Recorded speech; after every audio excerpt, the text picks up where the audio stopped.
calming down to make sure that any kind of feeling I'm going to hiccup just doesn't. Just I hold it making back. the hiccups stop. Oh, just stay the fuck off Wikipedia. There's nothing wrong with stopping hiccups. It's like, nope, you're wrong. I'm gonna prove it. Wikipedia proves it. What? No, I'm actually talking to fucking Roberto. But Oh, shut the fuck up already. I don't prove them all wrong. I've done it all my life. So. Oh, hi everybody. Hi. Welcome to Saturday Night Insanity. We were just arguing about hiccups. You know, we're here and the normal we're kind of earth-shattering We're here and we're subjects that we argue about all the time. I'm sniffing isopropyl alcohol. Yay! And I have no shirt on, but I do have pants. We're a lovely group, aren't we? I do have pants on, see, and slippers, and I'm making pasta. Oh shit, my pasta's probably done. I'll be right back. Mush. I love how, because of the frame delay, it just looked like he instantly disappeared. Like, oh shit, my pasta! Oh, sometimes you'll show up and I'll hear you talking and your video will still be blank. Yeah. And then you'll just pop into existence. Just hi. Ow! Yeah. Again, every time. Okay, in the chat, folks, keep this in mind. He has gotten up 4 times to make pasta, and every single time he's done something to hurt himself. You can hear it. We've heard ow come from the We've heard ow or fuck come from his kitchen. Ow or fuck. Every time he goes to the kitchen, there's an hour of fuck. So if Or combination of both. we all stay really quiet, we may hear another one. It's like waiting for a rare. What's up, Joe? Howdy howdy. Had Hoda. We're waiting for Sean to hurt himself again. You're muted automatically by the Hangout. So you might want to unmute yourself. It's up at the top there. Little red microphone. Click it and unmute. We're observing the natural habitat of the Zernizer. You also might want to check to see if your microphone is active by clicking the little settings cog thing. Alternatively, you can take your computer, open your window to your room, and just drop it out the window. That's always an option, just so we're clear. Fuck you! Is my mic like fucking high? No, but There you you sound high. No, I'm not. Okay. You just sounded so. Yes. Isn't it kind of sad we're all sitting here waiting for Sean to hurt himself? Yeah, Not if we're not it's very taking sad. off. I think it's I great. read that. Sean, yes, That was I like- think it's great. Jerking off's like my morning coffee. Trolling little brother. It's your cream in your coffee. No, I don't drink coffee. I just come a lot. Hey, I can see your Repeatedly. pussy. Oh. Oh, Joe, you have a nice pussy. Aww. Her name's Crumbs. What's her name? Crumbs. That's cute. Crumbs? That's her name? Yeah, it actually is. Wow. Hey, I was gonna name my cat Sherlock, but we're not even sure we're gonna get the cat just yet. Might have to wait. There's tons of fucking orphan kitten rescues. Like, good lord, Right, they that- multiply every year. The problem is we the money for the shots, the fixing, and the Yeah, and food the costs. cat box and the initial purchase of food. Yeah. There we go. Shirtless and pasta. Keep the tits on. No, my tits are. I falling prefer to not see yours. off.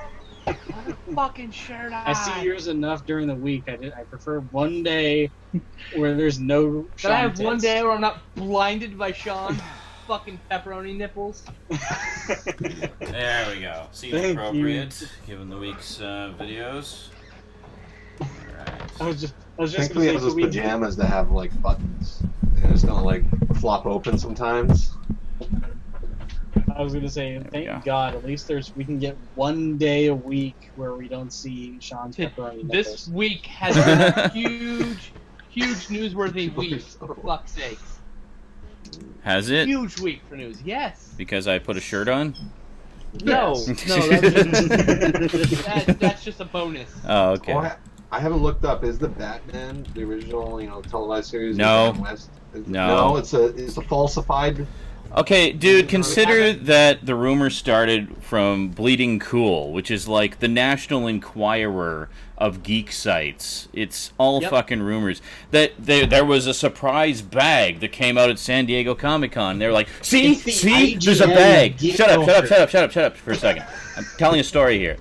And it's like, see, there's a bag. That proves it. That proves that everything we've been saying is true, and they're going to announce it on DVD any second now. That proves it. That proves nothing. It's a fucking bag. All it proves is what we knew a year ago, namely that Warner is releasing a bunch of Batman TV series-related merchandise. It has nothing to do with the DVD release. They got a merchandising license. That's it. Does not include DVDs. Not to say that won't be announced or that's not coming. It might be, it could be, but we don't know yet. Nothing has been proven. So shut the fuck up, Bleeding Cool. Seriously, you're such just page count whores. It's ridiculous. Anyway, yeah. So no. What the fuck? What is that? Make it stop. I think it's too. Stop, Cass. Cass. There we go. What the I stopped hell? before him.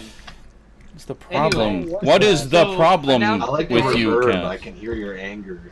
Today, the big one was Batman Superman for 2015. That was a big news. We had footage from Godzilla, the new movie. Yeah. Review preview today. I heard from a friend it looked amazing.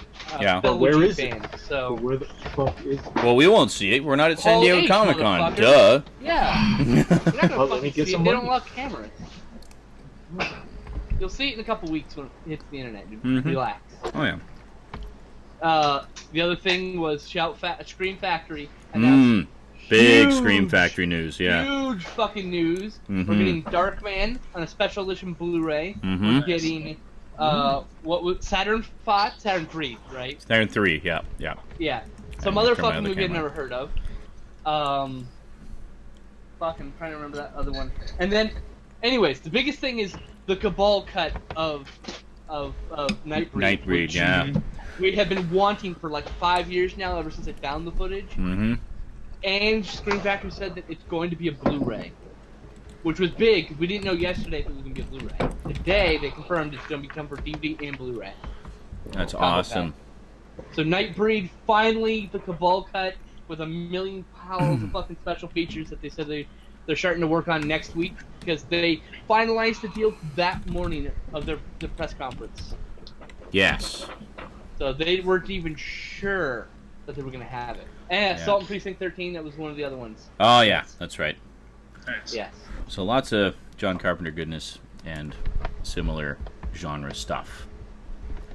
Subliminal. So lots of good shit. Very excited. And there's still tomorrow. Always big announcements on Sundays too, so Yeah. we'll probably get some earth-shatteringly awesome nerd news tomorrow and then we'll forget about it next week. Exactly. Forget about So, I always put in a can of diced tomatoes when I make pasta. And the diced tomatoes package that I got, or can that I got, was mislabeled and it was actually sliced tomatoes. So, I'm having pasta sauce with massive slices of tomato in it. Nice, dude. Which isn't a bad thing. I enjoy tomatoes, but it's not what I was anticipating. Like, look at that. Big chunk of tomato there. That's like a third of a tomato. You're a circle, Sean. You're a circle. Yeah, I think I can see. You turned your camera off, didn't you? I'm not showing you guys. I'm showing them.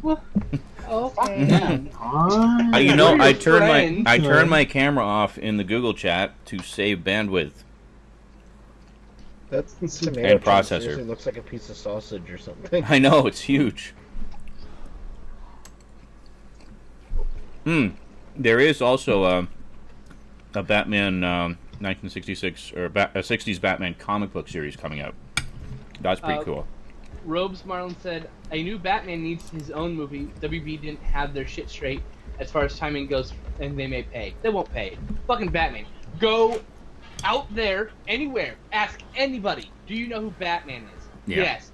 How was Batman created? His parents were killed, became a vigilante. Mhm. Fucking done. You Mhm. don't need a fucking another goddamn movie. You don't need another fucking origin story. Just put him in some fucking movies where he They punches don't. people in the face. Mhm. For fuck's sakes.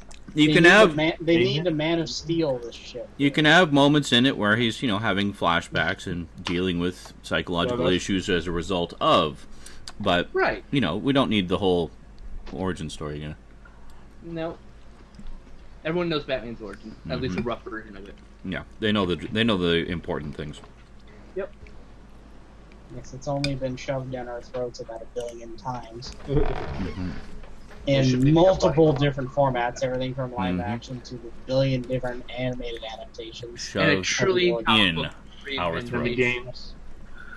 In games, dating all the way back to the Commodore 64, and obviously the 15 versions that were printed in comic book form.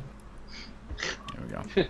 50 versions? 50. 50, or I was being nice. No, I was being nice at 50, actually. By the way, if you see an unfamiliar face in the Google side of things there, say hello to Joe, also known as Tim Bit Kid. Yes, that is. He likes Tim, rubbing pussies. Who is Big Kid. who YouTube viewers may know as that guy who sent me some packages before, but he's also been a regular of the chat room quite a bit. And I had no Over the idea years. he was on my friends list on Facebook. No idea. I was And like, is a I'm like, fellow "Shut Canuck. up." I've been like liking it.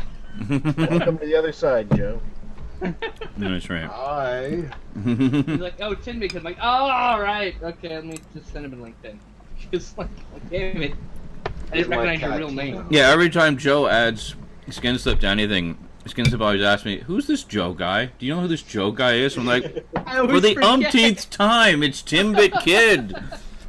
Is he cool? Can we let him in? Of course he's cool. Of course we can let him in. I said, do you want him? Mm. It's your That cat show. is like your That's biggest what I fan said. right there. Is he cool? I He's not said- going to rat on us, is he? Fuck you, you fat fuck. Mm.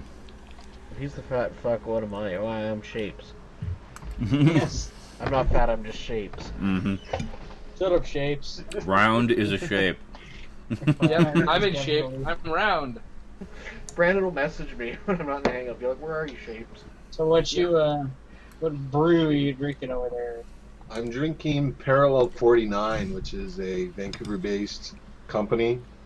Oh, yeah. Oh, fellow Uh, Canuck, I DC. should add. Yes. Yeah. We're actually almost neighbors. Not Vancouver, Washington, though. It's really close by, but Mhm, mhm. Vancouver, BC. The real Vancouver.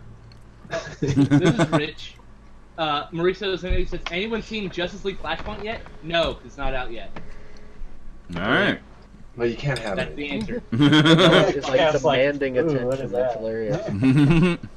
Pay attention to Kitty. Hmm. Who loves Kitty? Yeah, but- See, Mauricio remembers. Says, I remember him from Stickam. I remember, though, back in Stickam, you had a really crappy webcam, and half the time you couldn't see us, we couldn't see or hear you, and it was just Yeah, it's like my current camera. Mhm.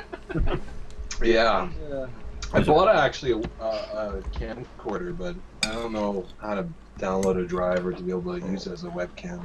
Mm. Sometimes you can just plug it right in. It depends. and some of them can't at all use webcams. Just, If it has like mine wasn't able to do it. It turns off the oh, Hmm. like if it has a FireWire connection. That's how I used mine for a while. The only thing I found was the signal was really delayed. Like an actual proper webcam reacts much faster. No cat. Hello, kitty. His name is Tina, which is named after a Weekenders character. I see. Donovan Barry asked Sean, what news from Comic-Con has caught your interest? Well, definitely the 60s Batman comic. I think that's pretty cool. Still disappointed along with everyone else that we've not heard any news of a DVD or Blu-ray release. But, yeah, who knows what the future holds there.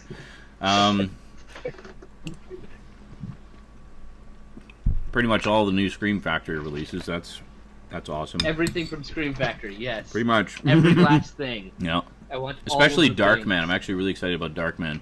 So I always really like that movie. Sam And the Raimi. Blu-ray's bare bones. Mm-hmm. I have the current Blu-ray. It's bare bones. The previous DVD was in anamorphic butts. Oh, really? No, I think they released a second release with anamorphic because I have the one I have in there is anamorphic, but it's got the same label as the one I used to have that wasn't anamorphic. Universal. So. I know Universal corrected a lot of their non-anamorphic stuff a few years back. Except Tremors. Like The Thing was another one. Yeah, Tremors wasn't anamorphic until the only way to get it is the 4-pack, the attack pack, whatever. Kind of annoying. And is that anamorphic in the attack pack? Yes, but it's not anamorphic as a single release. They never corrected it. Well, I would probably get the attack pack anyway. I have all 4 single releases. Yeah. I don't know why I have number 4. I really shouldn't want it anymore. Uh-oh. Because it's so AC good. says, "Hey Sean, I saw your tweet about the extra Transformers videos you've made for YouTube, and it made me pissed that I hadn't asked prior. ... Guessing he's about to ask now, whatever it was."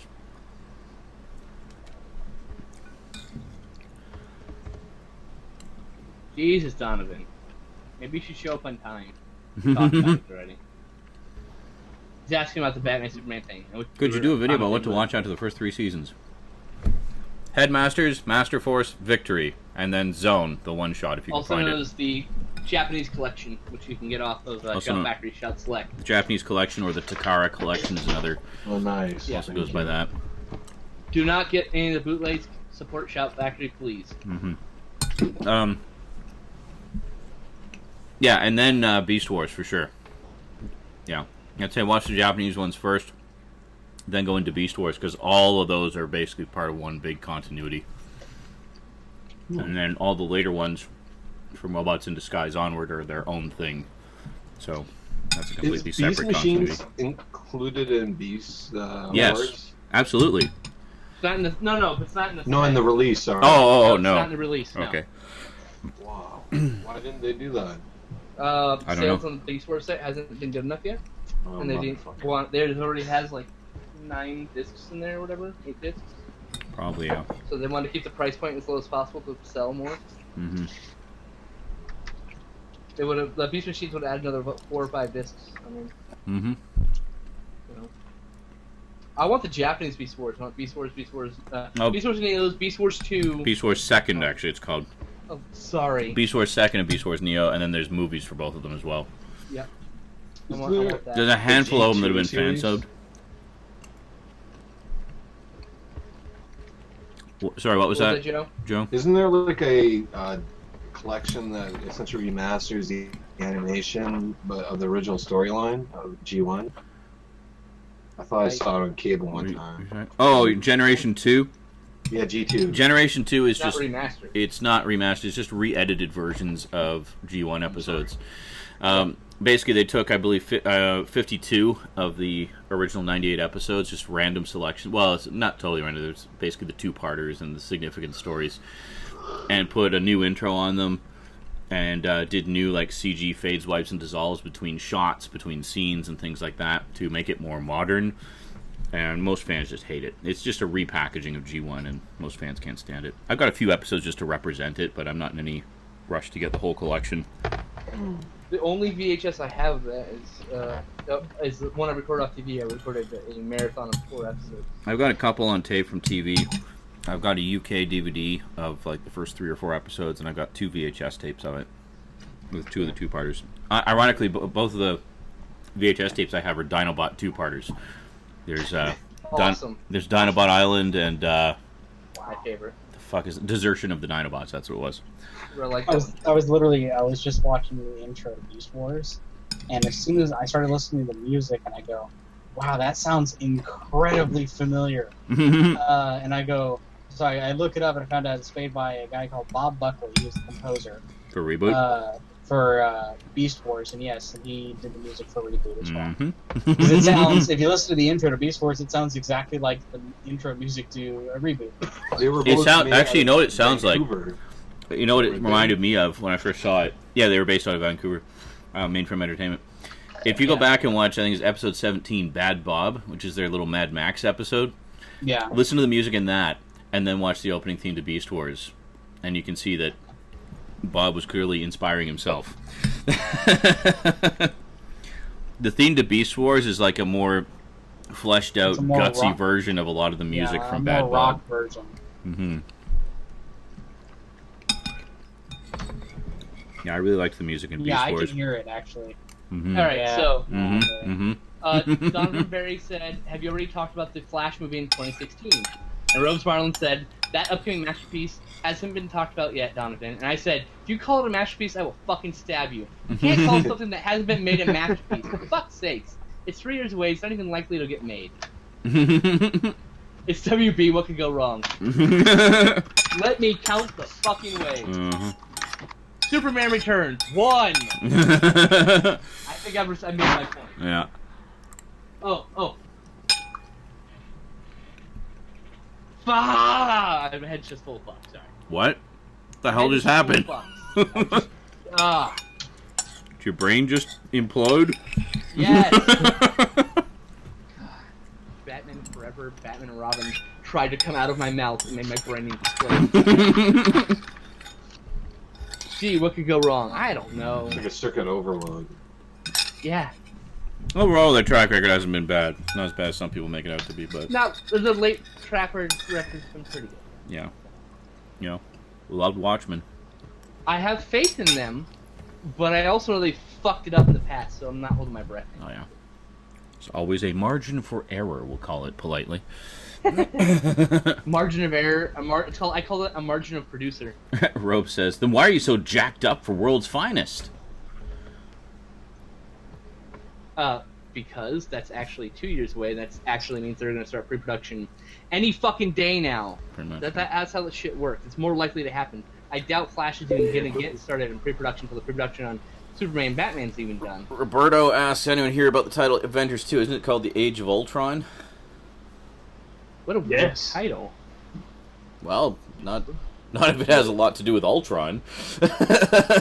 Yeah, I know, but it's kind of like an Age of Apocalypse. But that's what I was thinking. Ultron. Yeah. So I'm like, so is it gonna be an alternate history thing where like I don't know. I think if they do that, it's gonna be way too soon. But you think so? You think maybe save that for a third movie? Yeah. Like I always felt, well, with X3, for example, they should have just left Phoenix out of it entirely if they weren't gonna go that way.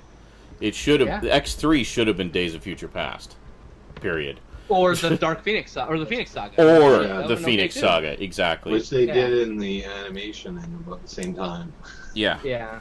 Yeah, but they did. Well, no, they did actually. Dark Phoenix or Days of Future Past was done in the first season. The Phoenix Saga wasn't done until season 3. Yeah. Yeah. And they managed. They both were well done because they weren't shoved together. No, they weren't. They kept them separate. And then gang raped in the corner. Yeah. Age of Ultron. That's another thing where the producers fucked everything up. Since Disney is releasing that Wolverine film, are they going to release that Magneto film that they always talked about? No, that was long since canceled. Yeah. That became First Class.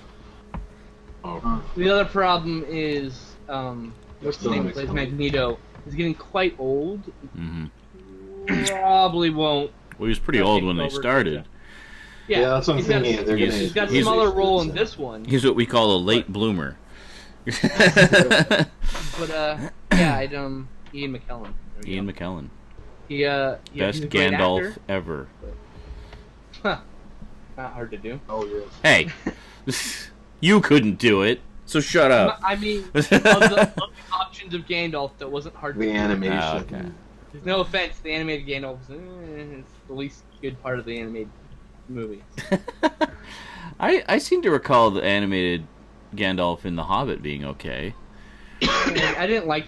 I think the voice actor overreacted a bit. Really? It's been like literally probably 30 years since I've seen it. So you know, I watched it. I have it on Blu-ray, and it's okay. It doesn't live up to my memories, and I'm probably gonna sell it actually. Really, I seem to recall the animated Lord of the Rings one being okay though, the Ralph Bakshi one.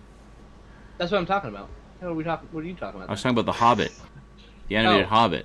Oh, no, I haven't seen The Hobbit. Sorry, Lord of the Rings was the one where it was like... And I was about to say, wait a minute, the animated Hobbit's on Blu-ray, and you're going to sell it? No. You should give that to me. I haven't seen the animated Hobbit. I remember the animated Hobbit very good, and I saw the animated Hobbit only a couple years ago, and I remember that still being very good. Yeah. So.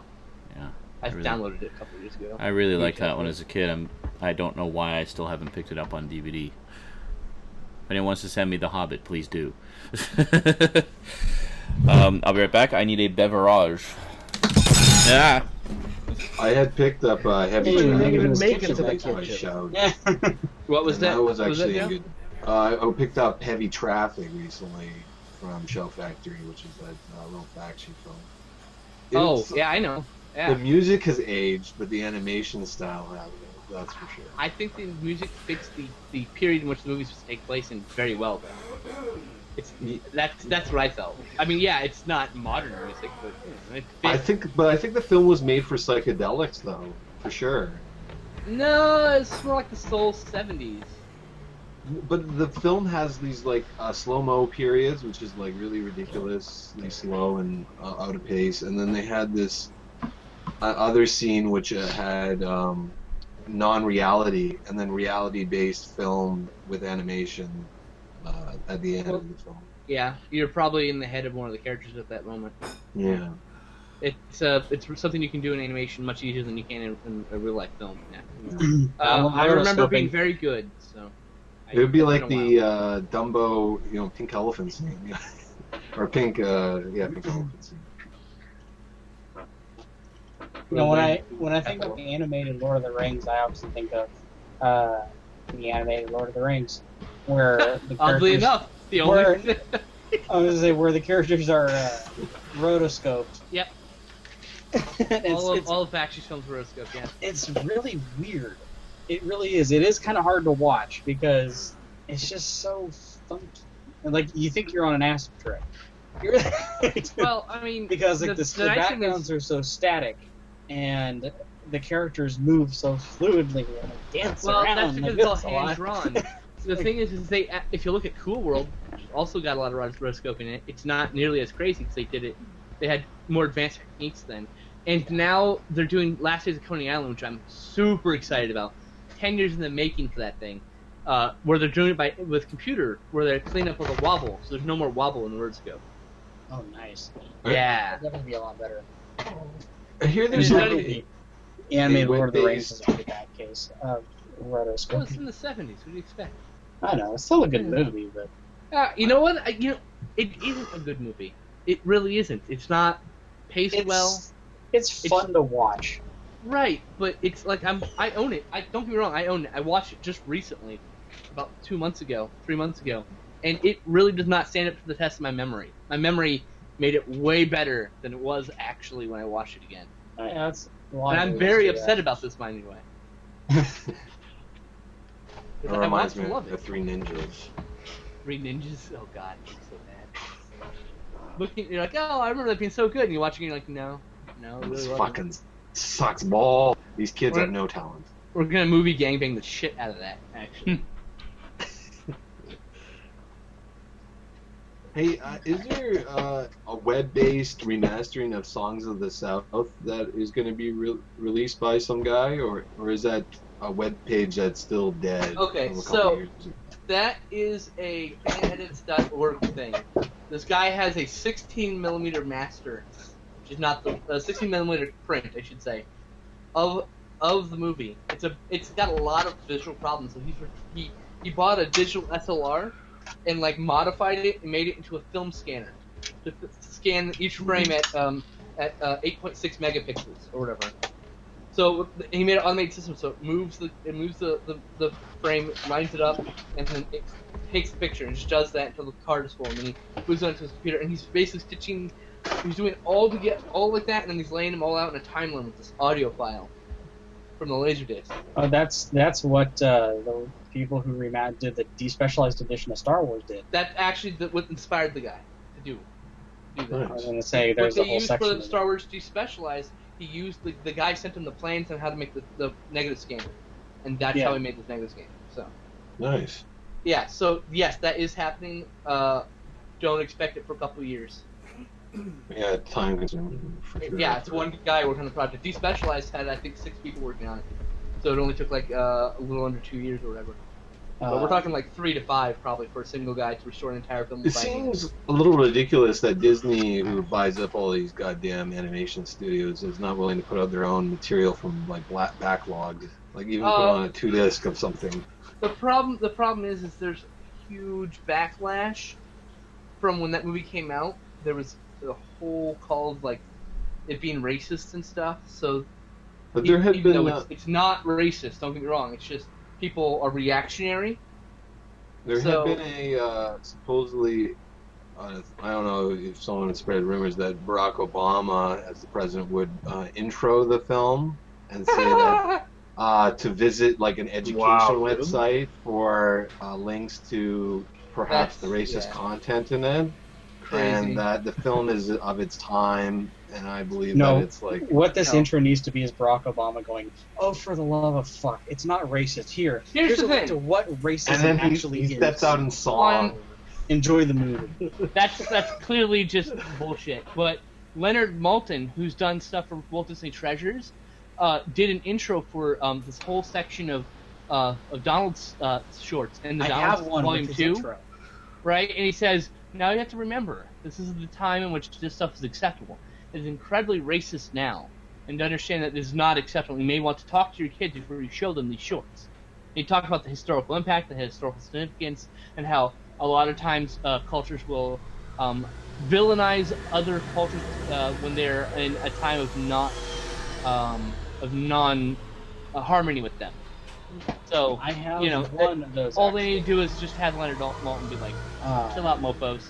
Yeah, where he intros a Donald episode called "A Good Time for a Dime," and he talks about the Flapper Girl flip things because that's one of the gags in the cartoon. And he explains what a Flapper Girl gag thing, what those are, and what time it was. And he goes, mind you, back then those were considered very racy, and today they're not. It's fairly harmless and stuff like that. And that's how he uses enjoy a good time for a dime. Yeah, he did that for. I like Leonard Maltin. It's pretty awesome. Donald Volume 2 or 3. I can't remember. There's this. I don't have them anymore because the ex-wife took them all, even the one that was supposed to be mine. Yeah. But one of them was like a Donald training film for training soldiers that Walt Disney did. Nice. During World War II or whatever. So it's got like this really racist Asian stereotypes in it. Yeah. Brandon, I have a holiday gangbang we should do. Oh dear. Christmas gangbang. We should Christmas gangbang Santa Claus. That's the season, huh? No, maybe, but I think we should totally do 8 Crazy Nights. Or that. Because this one, God. because it has Oh yeah, Santa Claus versus the Devil. Take the doll, Lupita. That's a good one. Which yeah. I was pissed. See, I've seen that on MST3K. Then I watched MST3K, and I was like, they take the doll Lupita part, which was like the most hilarious moment of the fucking movie. I just died laughing the way he was saying it. And they cut it out. They fucking cut it out. Well, then we can do it properly. There you go. Old school rocking chair. No, I'm just in a chair. Looks like you should have a corn cob pipe. Welcome to Masterpiece Theater. I'm just in my computer chair. There you go. Yes. Yeah. And then you will truly know the pain.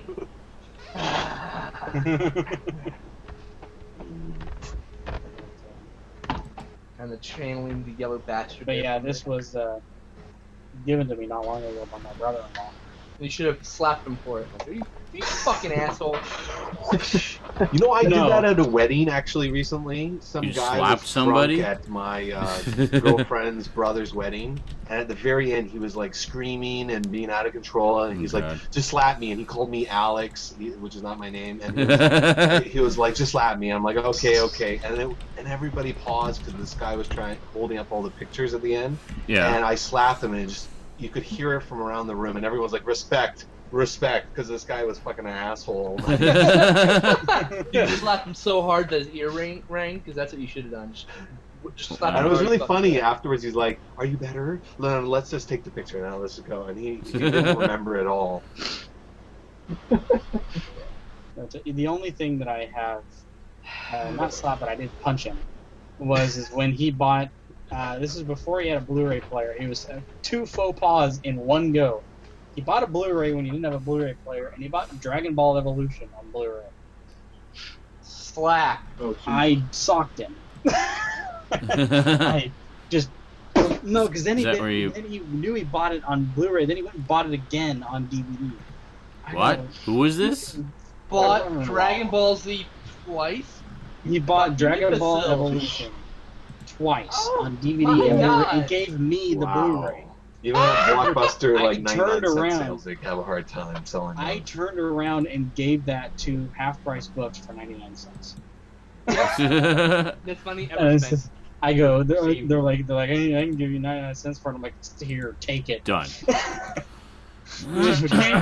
Just get it out of my collection here. This is So it is this- talking to my other Blu-rays and making them feel bad. Was about this themselves. Kai? What? What was it? I My missed what it brother-in-law. was. Oh, yeah, it was my brother-in-law who bought it. He didn't have a Blu-ray player. So No, there no, was, like, I two- meant was it Dragon Ball Z Kai? Not was it some No, person it was named Dragon Kai? Ball Evolution. The live action. Oh, the movie. Oh, The movie, and he bought no. it twice. Like that And he chunk. bought it twice on DVD Unbelievable. and on Blu-ray. Violent buses.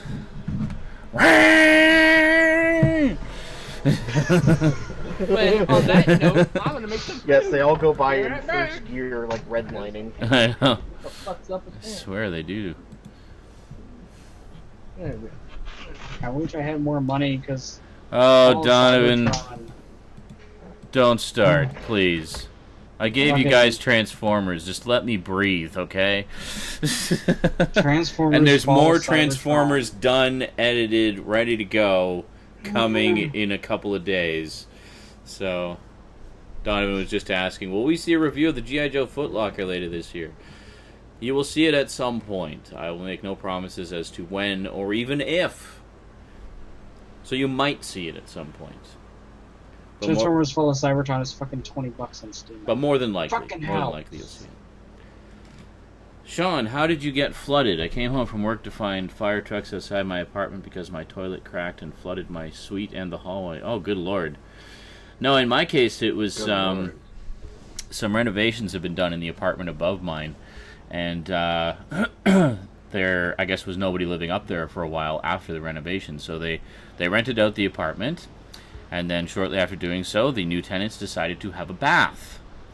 And when they drained the tub, it turned out that the pipe connecting to their drain had been improperly fastened, and it just came loose, and the tub drained into my bathroom. Oh, great. Or rather, it didn't drain into my bathroom. It drained into the walls surrounding my bathroom. Like, I literally saw water leaking out of the light switch. Like, oh, that's great. Water pouring over the electric cables. I'm sure that's really safe. So I told the landlord about it. I said, yeah, like, and I'd be walking down my hall, and the carpet would be soaked, and I'm like, what the hell's going on? So I told the landlord about it. He came in, checked it out, saw a little bit of the water in the drip pan below the hot water heater, because this was an apartment where each apartment had its own individual hot water tank, which was pretty cool. He's like, oh no, your hot water tank burst. And they're, well, then how is there water over here? It's like, oh well, that's probably just something else. They're just, no, it's your hot water tank. So they replaced the hot water tank. So I got a new hot water tank, even though the one I had was only like 2 years old. So it's like, cool, new hot water tank. Neighbors upstairs have a bath again. A couple days later, floods the place again. I'm like, okay, it is not the fucking hot water tank. So they finally did it, and well, I think you know the rest of the story. Basically, they had to rip up the bathroom. Turned out there was an asbestos issue. Had to put me up in a hotel for a few days. Oh, I remember this, yeah. Really, they should have put me up in a hotel prior to ripping up the bathroom. Yeah, and it was just fucking brutal. Well, yeah, because the bathroom is kind of a necessity of life. So if they can't Well, yeah, and it's like there's now put it asbestos somewhere. powder everywhere, and like debris in my tub and everything, and yeah, so I got free hydro in that place. That was like the one benefit. But then after that, it was like, yeah, I gotta get out of here. It was also the place that was right across the way from the subsidized housing where all the crackheads lived, and where somebody got stabbed almost to death on the front lawn of my building.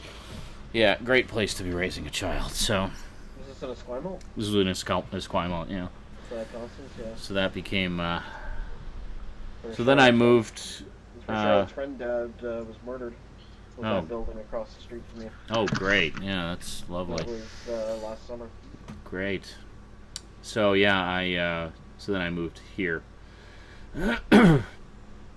Yeah, luckily it was nowhere near my comics. Thank God. I did have a flood when I lived at my parents' place in my mom's basement. Funny enough, this was actually I think Cottonwood, Cass, which is so I would have been a teenager. I came home from school one day and Mom informed me there had been a flood in the basement. One of the pipes had burst right over my comic collection. And this was at a time when I was very meticulous about my comics. They said there was about that much water in the bottom of one of the boxes, but because that box, they were all bagged, except for I think 2. So I only lost 2 comics out of the like 200 that were in there, and none of the ones in the top boxes on top of it got damaged. So I was really lucky. So, yeah, I lost a number of stuff when... a number of stuff? I'm not... Whatever, I'm telling a story! A number of things when I think it was when the hot water tank burst at Valhalla. We had all our stuff in the basement. I don't know if you were there still then, but... yeah, I mean, I had... no, I don't think I was. A lot of my stuff had come from Toronto, so it was just in cardboard boxes and that. And I hadn't gone through it yet or anything. So, yeah, so a lot of stuff got destroyed. A lot of, like, my old car brochures and stuff like that, which, funny, it sounds worthless, but you'd be amazed how much someone does get on eBay now. Oh, I wouldn't be surprised at all. Yeah. An original, like, Ford Tempo brochure from 1991 or something like that. You'll fetch 10 or 15 bucks for it. And, I mean, I had tons. Yeah. I mean, I had probably, like, every make and model, because, I mean, the dealers all loved me there when... Mom would take her car in for service. I'd go into the showroom and I knew more about every car on the floor than they did. I know. You were the little kid who knew a lot about cars.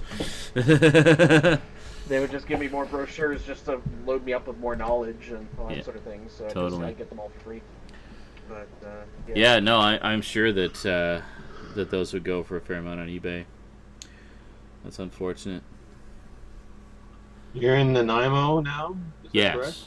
Yes. That's a pretty good island. It's not bad. It's whereabouts are you, Joe? A little quieter than I'd like. Near UBC. Out of UBC. I'm on the actual native reservation, technically. Oh, really? It's the 100-year lease thing. Right. 100-year lease.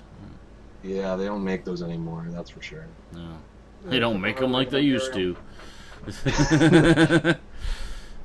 Well, the good thing is if someone slips on my yard or something, I'd be like, not me, not me. I'm sorry. Well, that's good. So you get a lot of duty-free stuff there, don't you?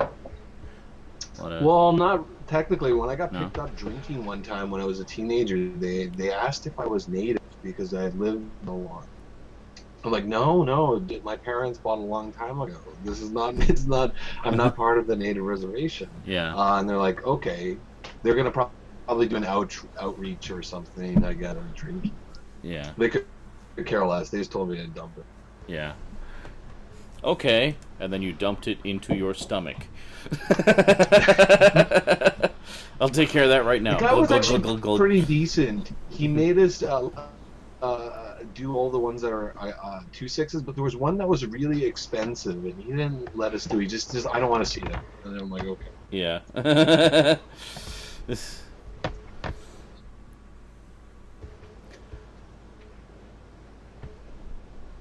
Oh my God. AC says, when I was a kid, I lived in the very first apartment of the building, and one night a bunch of guys beat some other guy with bottles right outside my window.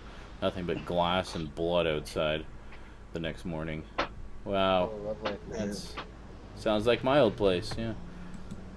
Well, this particular couple that had got into a knife fight apparently was they had been a problem for a very long time. Like, they would often get drunk or high or both and just get into these brutal screaming fights, like, all the time, every day, sometimes in the middle of the fucking afternoon. It didn't matter. But so they'd be just screaming bloody murder. And then finally, I guess he just snapped and he attacked her with a knife, and she ran and ended up on the front lawn of my building.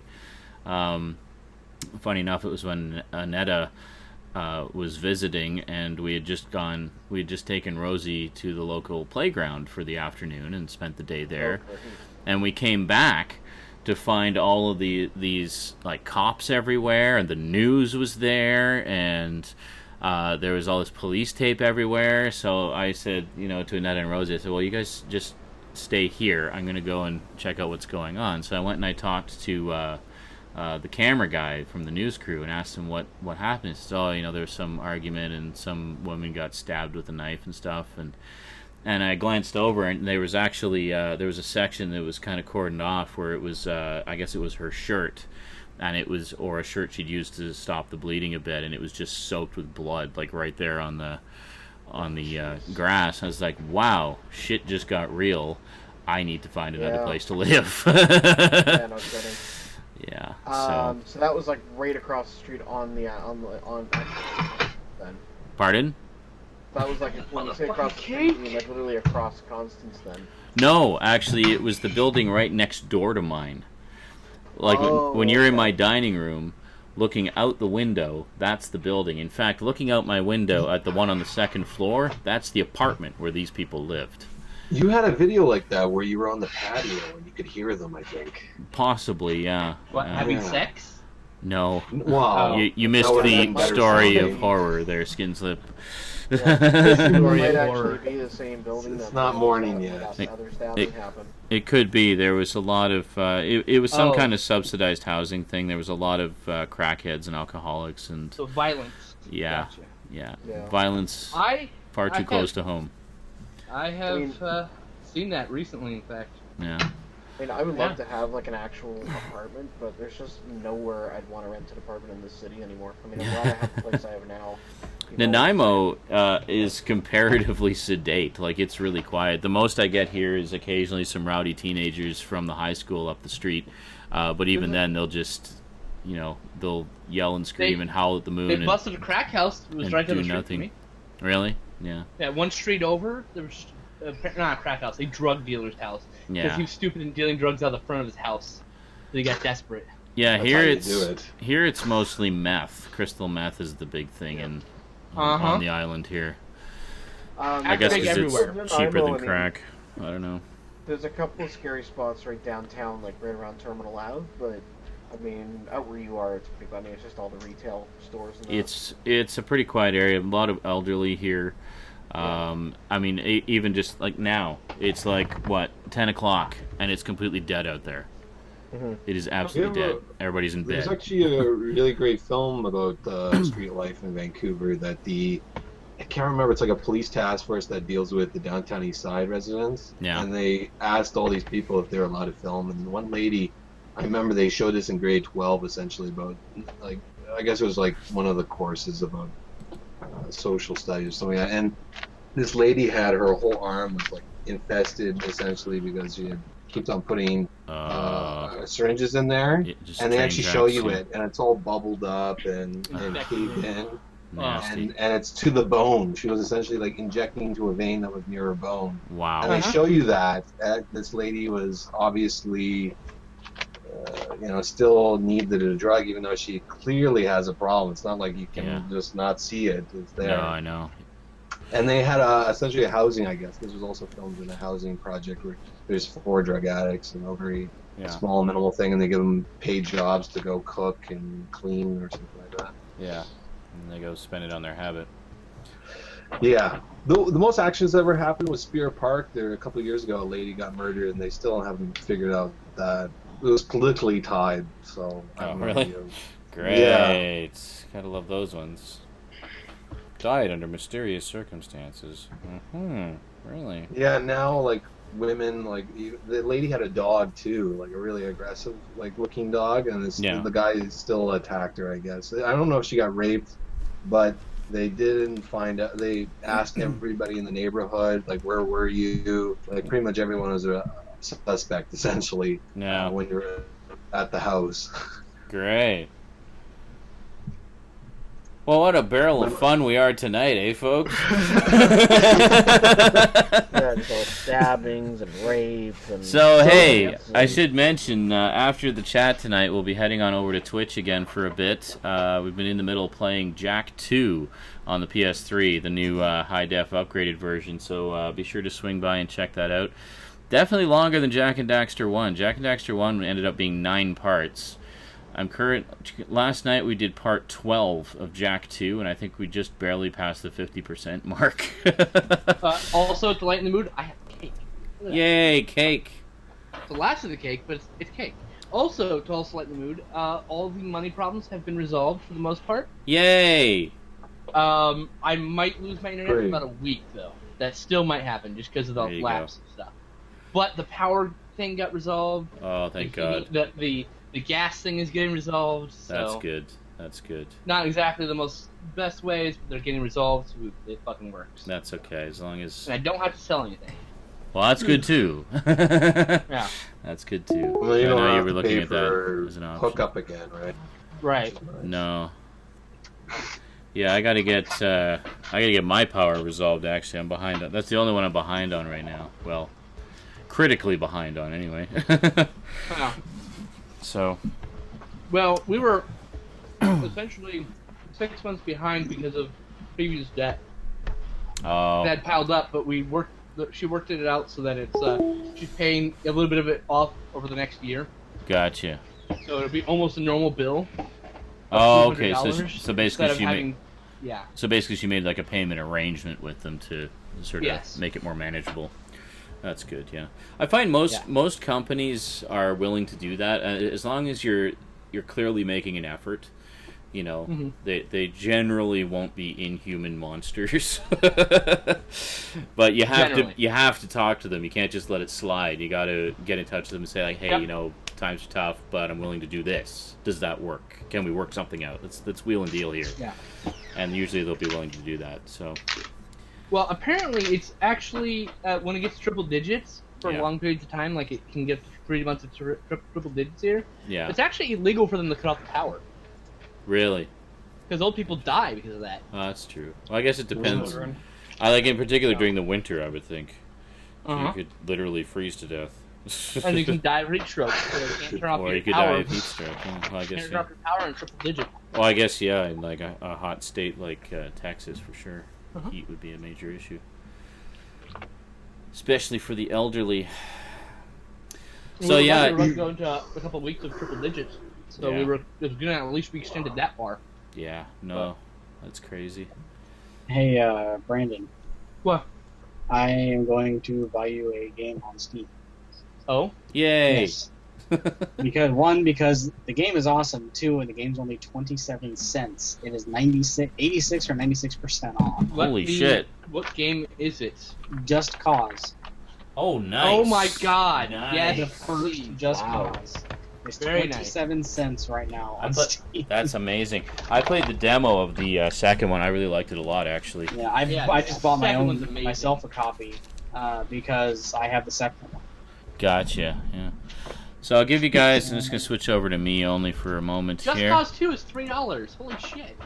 Wish I had money for that. Fuck. So to give you a hint on what the new Transformers videos are about, I was actually going to show these in the video, but I just couldn't sort of find a, decent way to show them. So I'll just save these for another video at some point.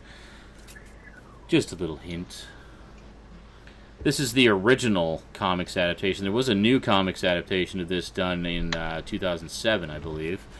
Can you show me here? I do not have that one. Okay, hold on a second, Brandon. I will show you. Just for you. The stream won't load up for me at all, actually. There you go. Okay. Oh. Yeah, it's the original. Oh. There you go, Brandon. And... Yay. Issue number 2. Sorry. There we go. Penis, issue number 2. And the epic conclusion. Oh, so awesome. Issue number 3. For a long time, I did not see the movie in the theater, so this was actually the only way I experienced the movie for a very long time until it came out on VHS. Wow. So this was my first experience with the story of the movie.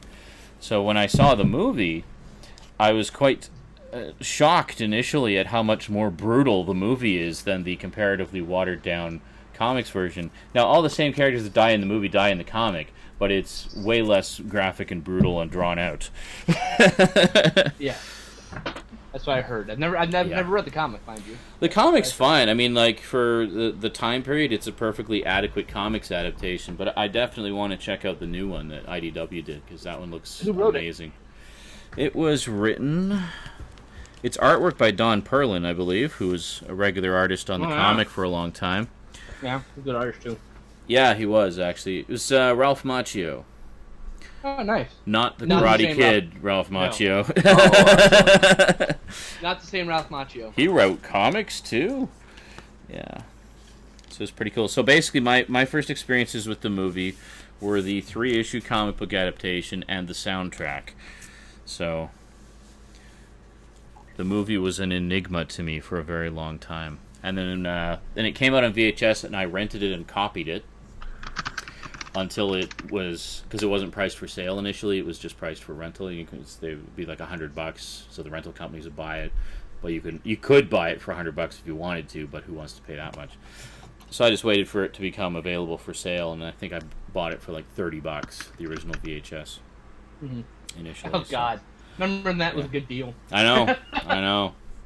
God. Well, some VHSs, like, priced for sale would go for like 50 or 60. Some of them were 100, 120. In fact. Well, that's if they were priced for rental, because the rental companies would just pay it, because they would make it back in rental fees. There were some that were released that expensively.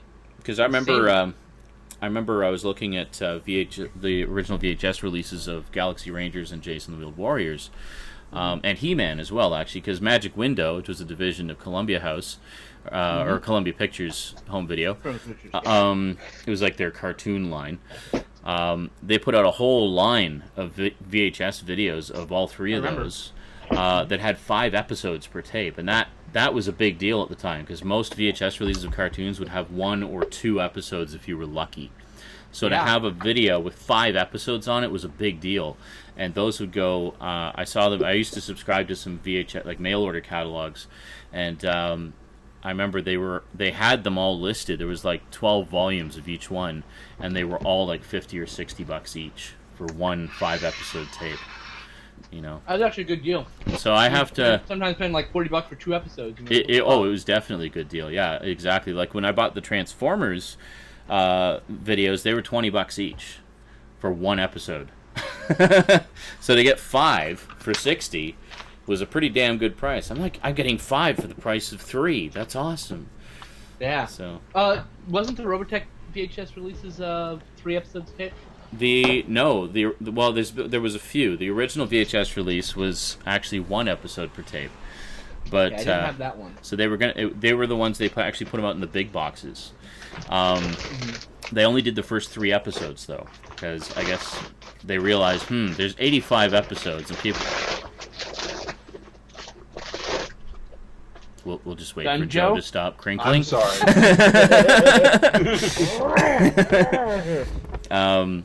So they did that, just 1 episode per tape. Really nice covers. I'd love to have them just for the boxes, because the boxes were gorgeous on those. And then they stopped those, and then a few years later, they offered the first generation, the Macross Saga, in 6 volumes, and each volume would have 6 episodes on it. However, it was 6 episodes heavily edited to fit into a 100-minute running time. Right. So, I had that released, I think, the first episodes. Yeah. I had the first volume of that, and I liked the idea of having the episodes edited together into movie format, because Robotech works very well in that format, being such a tight, continuing story. But I hated the fact that they cut so much out of it. I mean, a lot of it seemed like they just focused a lot on the action and cut out a lot of the character stuff. And it was the character stuff that I found more interesting, you know. Well, there's the exception to the rule, to be honest. Yeah, well, I mean, I like both, but I mean, they're both equally necessary in my view. Well, you can't have one without the other. I watched them when I was a kid. You watch them when you were a teenager, so there's a difference there. Because the character stuff is what gives the action moments their weight. You know, it's what creates the sense of there being stuff at stake. But you know, when I'm 8, I don't give a shit. just want to see things You blow just up. want to see things blow up, yeah. See, I watched it when I was 85. I was 13 when I first 85, first saw I was it. 3. Yeah. But I had them for when I was older. Yeah. My dad, I had owned them. So I started watching it when I was 13 and continued watching it, forever. I think I really, I watched it. I was 13 going on 14, I guess, is when I really watched it, and then through to 15. But so then it wasn't, and then there was another company. It was Palladium Books, actually, the role-playing game company, put out a series. I love Palladium. Put out a series of VHS tapes of the second and third generation, but they were uncut. And they actually had 2 series that they put out. They put out they put out the second and third generation uncut, and then a few years later, I think it was ADV put out another series of VHS tapes. There was 2 separate series. There was just the individual generations, so Macross, Southern Cross, and Mospita, just with I think 4 episodes per tape. So they'd have 4 episodes on each tape of just Robotech, and then they had what they called the Perfect Collection, which would have 2 episodes of Robotech, and then the corresponding 2 original Japanese episodes of the original Japanese shows with English subtitles. That's cool. Yeah, it was the first time in North America that the original uncut Japanese versions, like unaltered versions, had ever been available here. So it was a big deal. But I think they didn't actually end up finishing the Perfect Collection line, so the Perfect Collection was imperfect. Well, they released a DVD of it. Eventually, yeah, they all came out on DVD, and you can get... the only thing I don't know is if we actually have the true original broadcast versions of Robotech on DVD.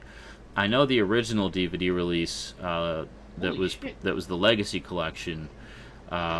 It's the same edits as the broadcast versions, but the music has been heavily not rescored, but re-edited. There's a lot more music in it than I remember there being in the show. Like, I remember the broadcast versions, there were these wonderful moments that I thought were really dramatically effective, where there would be no music. It would just be dialogue and sound effects. And, I thought it added a lot more weight to certain dramatic scenes. But then when I got the Laserdiscs a few years later, it had all this additional music. I mean, it's still all the original score, but they've just added more into it. So it's almost like wall-to-wall music. And I'm like, why did they do that? It was perfect the way it was. The Joker Tech just sent me a gift on Steam. Sorry, he said, and his comment is, "Here you go, fuckface." Nice. Your Robotech videos was the reason I found you on YouTube. Yeah. And started the whole ball rolling with this. It's I'll always be passionate about Robotech. As if that wasn't readily apparent. I don't shop. Did you ban who I think you banned? No. Okay. I didn't ban anybody. No, never mind. He was commented. It was covered by Steam. Oh, he deleted his own comment, I think? Yes, he did. Yeah. Which is good and right with him. I didn't see what it was. I was too busy rambling about Robotech. A mention of an illegal link to a release of a movie that's not out yet. Oh, gotcha. Yeah, you don't Justice League and Flashpoint. Don't want to be doing that. And I was like, no, it's not really kosher. So no. he got rid of it, which is fine. No pirate links, please. If we ever wanted to pirate stuff, we know where to look. Mm-hmm. Not that we would ever do that. We haven't. You ever want something that's not really spooky? Why do I smell a fire? Hold on a second. It smells like a fireplace, but there's no houses around here, so hold on. I now have Just Cause and Just Cause 2. Yay! There you go. And one day I'll log in and be like, Borderlands 2! I'll be like, yay! Borderlands 2 like $20, so not today. Sorry for all the noise and eating those Cascade chips. I'm just going to take a quick stroll I know outside. those. I'll be right back. You've been to Bellingham, haven't you? I have. How did you know? I used to live in Bellingham, sir. I know those chips. Oh, really? I used to live in Maple Falls, which is about 45 minutes north of Bellingham, about 5 miles from the fucking border, essentially. Yeah, it's pretty Essentially. awesome. Though it's not 5 minutes, it's not that quickly, it's not that easy to get to the border because you have to go the long route. But technically on the map, it's like 5 miles from the border. I could have taken a dog sled across the border. If only Covered we in had snow in that part, yeah. Lots of fucking Have you snow. seen the video about Bellingham's Costco with the milk? Yes. And there's supposedly a separate website on like Facebook saying that they want their own time as people because Well, that's long been I don't shut want to be down, but, stereotypical, but a lot of East Indian families they use it for milk, to use for yogurt. There's chai tea, being stereotypical and to make their own yogurt. And curry. And so they have essentially taken over all the milk production. Is the families that come from BC and a few other places around the area. Yeah, don't feel like you have to censor yourself around me. I have my very strong opinions about that whole thing. No, I mean I think it's kind of ridiculous that Canadians, as you say, are being judged by a very small group of people, half of whom don't actually have their citizenship here. What is the problem? I'm missing the point. But no, it's that they're buying all the milk and dairy products, so the local people in that area can't buy Costco milk, which is a lot cheaper than say, the regular grocery store, 7-Eleven or whatever. That. It's basically Canadians are coming down and buying all of it, and then there's none left for. And it's done in like fast, like they're like. Yeah, there's a video of literally a pallet coming out, like they couldn't even get it into the fridges yet, and the pallet is emptied in like under a minute. Holy shit! And you see people just filling their carts. And that's ridiculous. Yeah, I'm wondering honestly how much of it ends up in. I mean, this is gonna sound stereotypically racist, or whatever. I really don't care because I think it's the honest to God truth. I'm wondering how much of it actually ends up in small grocery and convenience stores in the Surrey area. I think they would, but I think a lot of it also they use for chai tea. Like I've been asking some people I work with, and they supposedly drink chai tea like every day, 3 times a day, and it requires milk in it. So they like an average family, especially the compounds that you have in Surrey and Burnaby and Richmond, where these used to be farmers, and they buy up all the other homes that are near it. They have maybe 16 people, and that they're essentially, going for groceries for. Well, they have one like that. Was East Indian bought property. It was here in Victoria. It was actually not far from where my girlfriend and I lived at the time. It was like the street we were off of. And there was like an old 1950s house on the plot of land or whatever, so obviously they knocked it down. What would you expect anyone else to do? But they built like this huge castle, basically, on the land there.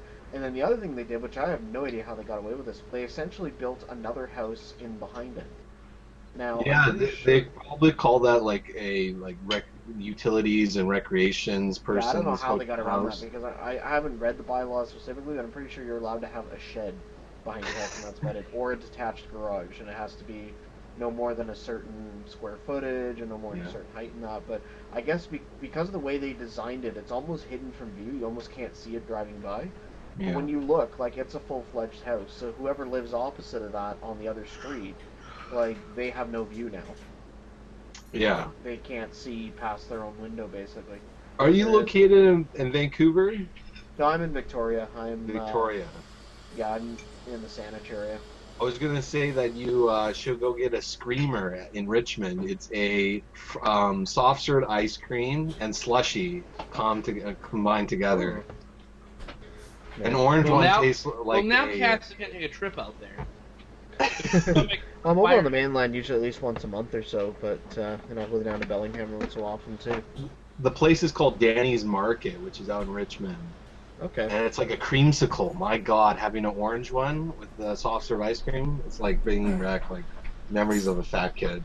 I'll check it out because my mom really wants. My mom's coming here to visit next month, and she really wants to go to this Steveston area. She wants to see where Once Upon a Time is filmed.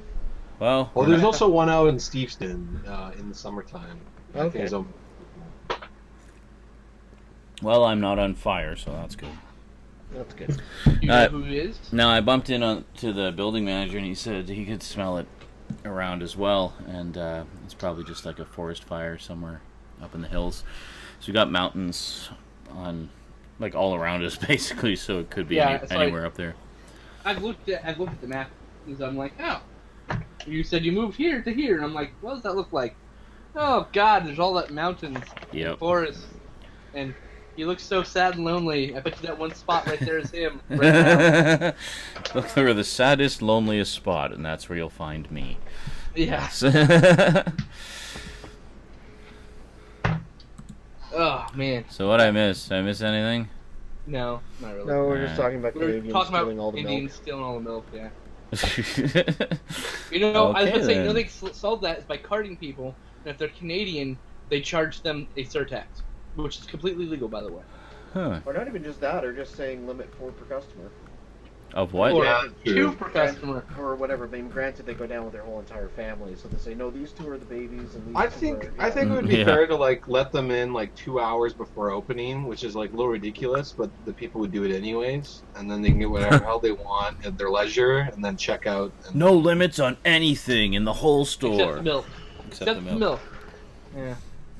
Oh, it's the same thing with when there's like a special on cheeseburgers at McDonald's or something, where there'll be, you know, there'll be a family who'll go in and they'll have like each member of the family get like 12 cheeseburgers and just freaking hold up the whole damn place while you're just waiting Or for like your when Big Mac McDonald's or was something. doing a promo, they were doing a free coffee promo. And I swear the lineup was out the door, and I'm like, I wonder how many of these people are actually buying food from McDonald's. And Oh, I remember that. Yeah, I was working at Best Buy when they had a free coffee promo, and I was like, what's with all the people going to McDonald's this morning? I swear some of these people, like this is when I was in Thornhill and that, you know, where, you know, Caucasian is like 0.2% of the population apparently. Yeah. But I swear you could put up a sign saying like free punch in the face, and people would line up for that. Yeah, I know. You think it's the drink? You can I just shake the cup of punch and not have you throw it in my face? Just punch in the face. Like, Yeah, limit 1 per person. Okay, well I'm taking the punch for grandma over there. And Get the whole family. They say like, oh no, this one's this person, this one's this person. You get like 8 coffees. Just because they get 8 punches. You have like a 6-year-old with a coffee. As you know, 6-year-olds don't have anywhere near enough energy as it is. Zoom, zoom, zoom, zoom, zoom, zoom, crash. Same thing would be like 10 minutes of that and then crash. And then, Yep. Yeah, they went to sleep. My cousin does that for a kid. She'll give them a little bit of coffee, they'll get all crazy, and then they'll fucking crash and go to sleep. Yep. And she's like, I get a peaceful night occasionally. It's nice. Well, I would do that sometimes with Rosie. She would want chocolate, so I would time giving her the chocolate so that I knew she would have her sugar rush, and then be crashing right when it was bedtime. So I would have a nice, relaxing bedtime. 'Cause we... Thud.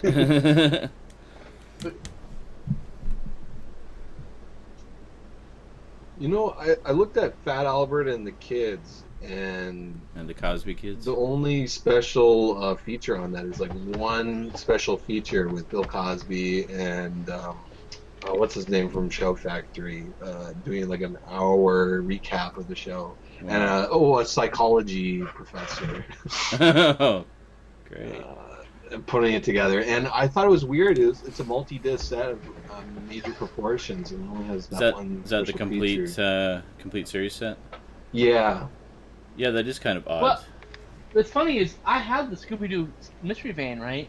The special features on those sets are a pittance. Yeah, I some have of them that really are. thing, and people want to buy that damn thing like crazy. Yeah. I tell you know the price, $500. It's yours. Yeah, It's going for like 430 right now on eBay on average. yeah. So you have to give me more than it's worth because I'm gonna go buy the other edition. Yeah, there's the re-release. You can get the re-release for about $70, I think, which has the cardboard version of the van. I'm okay with that. If I Rosie have $500. really wants that. Like whenever we go to HMV, she's like, "Oh, Daddy, look, they have it." I'm like, "Oh." I got the fucking mystery van for $75. Well, when it came out, yeah, I remember. No, it was on clearance at Fry's Oh, really? because it was marked at 120, right? Right. And I said, "Oh, sweetie, I want to get one of these because I know Sean's daughter would really want this, right?" Yeah. Oh, you'll get it next time. We'll come back in a couple weeks and you can pick it up. Came back, it was gone, of course. Next time? No, with a fire I sale know. at Fry's, there is no next time. I know that. You're retarded.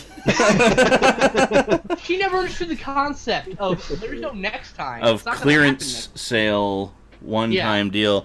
Yeah, I often, I would have similar discussions with Annetta sometimes. Like we would be out and we'd find something on sale, and I'm like, no, you don't understand.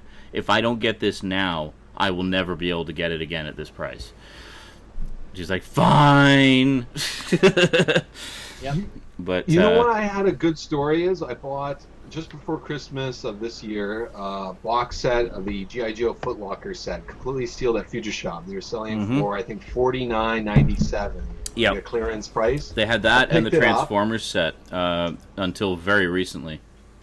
I picked it up intending to sell it, and on Christmas Day, I was so busy, I ended up selling it on Christmas Day, and the guy, thankfully, I didn't look it up because I was really late shipping it. Yeah. He lived essentially 10 minutes away. Oh, really? So I gave it to him on Christmas Day, early in the morning, because he had done it, like, about a couple...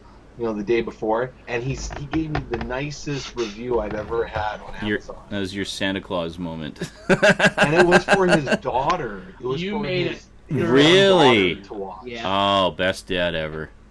He bought his daughter the G.I. Joe Foot Locker set. How cool is that? She had been asking for it. How old was his daughter? Was she like little? I think she was 13 or something. Really? That's awesome. Yeah. Awesome. I love it when young kids embrace the classics like that. Warms my heart. Mauricio, I would sell it and buy a better graphics card and a replacement set of Scooby-Doo. Yes. Yeah, absolutely. And the guy gave me a fair price. Like I think it was like $200. So I made a lot of money off the shipping because he did expedited shipping. Expedited, i.e., hand delivered. Shit! I'll be you right just put like a postman's hat on. It's like, yes, here's your package. Wow, that was fast. I only clicked submit 10 minutes ago.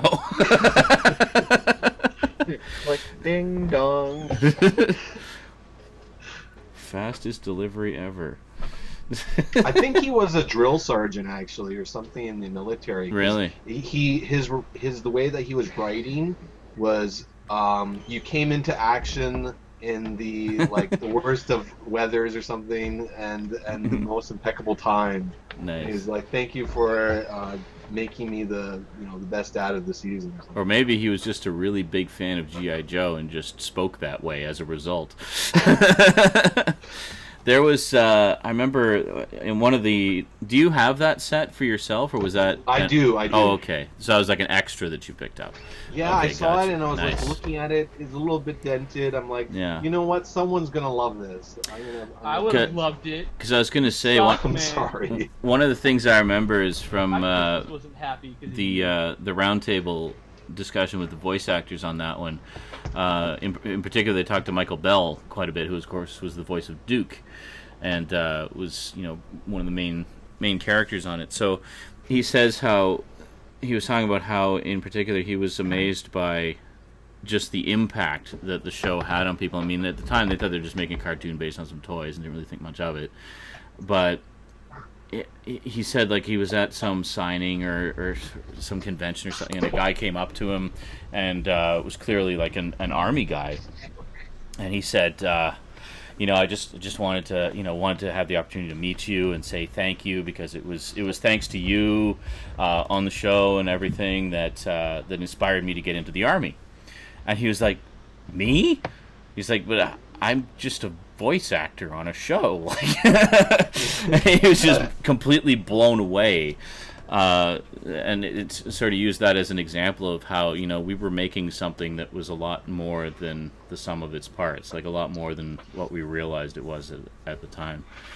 And holy shit. The thing I always liked about G.I. Joe, and have come to appreciate more in later years, that I didn't appreciate as much at the time. I think when I was growing up, I preferred Transformers because, sci-fi, giant robots and stuff.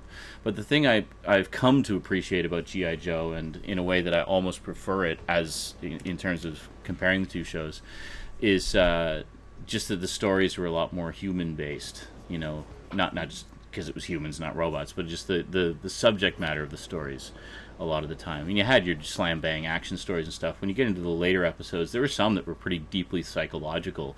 Like, I remember there was one of the second season episodes, the last season, where it was, what the hell was his name? Lowlight was having basically issues dealing with his past, and he'd had a crappy childhood and hated his father, and there was some cobra thing that put him into like this hallucinatory dream world, and through his fighting his way through this dream world, he came to terms with his daddy issues, and this is pretty deep shit for an afternoon cartoon based on some toys, It's just like, damn, that was heavy. And there was an episode of Transformers I remember in the 3rd season where the Decepticons are concerned. One of my all-time favorite episodes of the entire series, I think. The Decepticons are concerned about Galvatron just being so erratic and irrational, and they're concerned for his mental well-being and wondering if he's actually fit to be their leader. So they take him basically to this psychiatric treatment planet, and they try all their tests on him, and he ends up just destroying the whole place. But it was pretty cool because they're trying to delve into the psyche of Galvatron. So Sergeant Slaughter, how the hell did he get into the show? I don't know. Actually, they approached him. I actually don't know. Why pick him? Because why not? He was awesome. Okay, I know. But hold on, I got this. All right. At the time, Sergeant Slaughter was one of the headliners of WWE. He had this huge thing where he was battling the Sheik. Yeah. And Ivan Koloff, how do you fucking say that guy's name? I can't remember. Koloff, yeah. Thank you. And that was a big thing. It was huge. And so they wanted to do Hogan. Didn't make sense. They immediately went to Slaughter because Slaughter makes sense. He's already a soldier, quote unquote. And Sergeant Slaughter was like, yeah, that's awesome. Great idea. Because Sergeant Slaughter loves that stuff. He loves G.I. Joe. He loves all that, he loves kid shows. He really embraced it. I remember when they did repeats of the original miniseries, and I think the movie and stuff like that, on the afternoon show, they replaced all of the recaps and next episode previews with live-action segments of Sergeant Slaughter. Yep. So he actually did, intros. He was a huge fan of 80s cartoons. He actually has a huge collection of them. Nice. That would be like Captain Lou and Mario, right? Yeah. Wrestling that and was cartoons. But he just got offered money and said, yeah. Yeah. Well, there was Hulk Hogan's Rock and Wrestling, which had everybody from the 80s in it. Nobody liked it. I have a complete set of that, actually, thanks to Frank. He sent me a fan-made set of that. Okay, so I have breaking news. So before you do that, I just want to address a few things in the chat here. Manic immediately recognized the episode I was talking about. That was, of course, Web World from Season 3 of the Transformers. Says, love that episode. I hate the Autobots, I hate Ultra Magnus, and I'm not very fond of you either. Yeah, it's some great Galvatron craziness in that. Brian asks, is there a reason for tonight's poster? Tonight's poster, in case you haven't picked up on it, is sort of a steampunk version of Sailor Moon and Tuxedo Mask. Not any specific reason other than maybe there was some cool Sailor Moon action figures revealed at San Diego Comic-Con, so I thought, why not? We'll do that. Because it'll probably be the one Comic-Con thing very few people are talking about, so that's just the way I roll. We do have a usual chat and member at the San Diego Comic-Con. Sorry, 1 second here. And Rob Jensen says, if anyone's debating about checking out Doctor Who The Beginning, it's currently on Amazon for $19.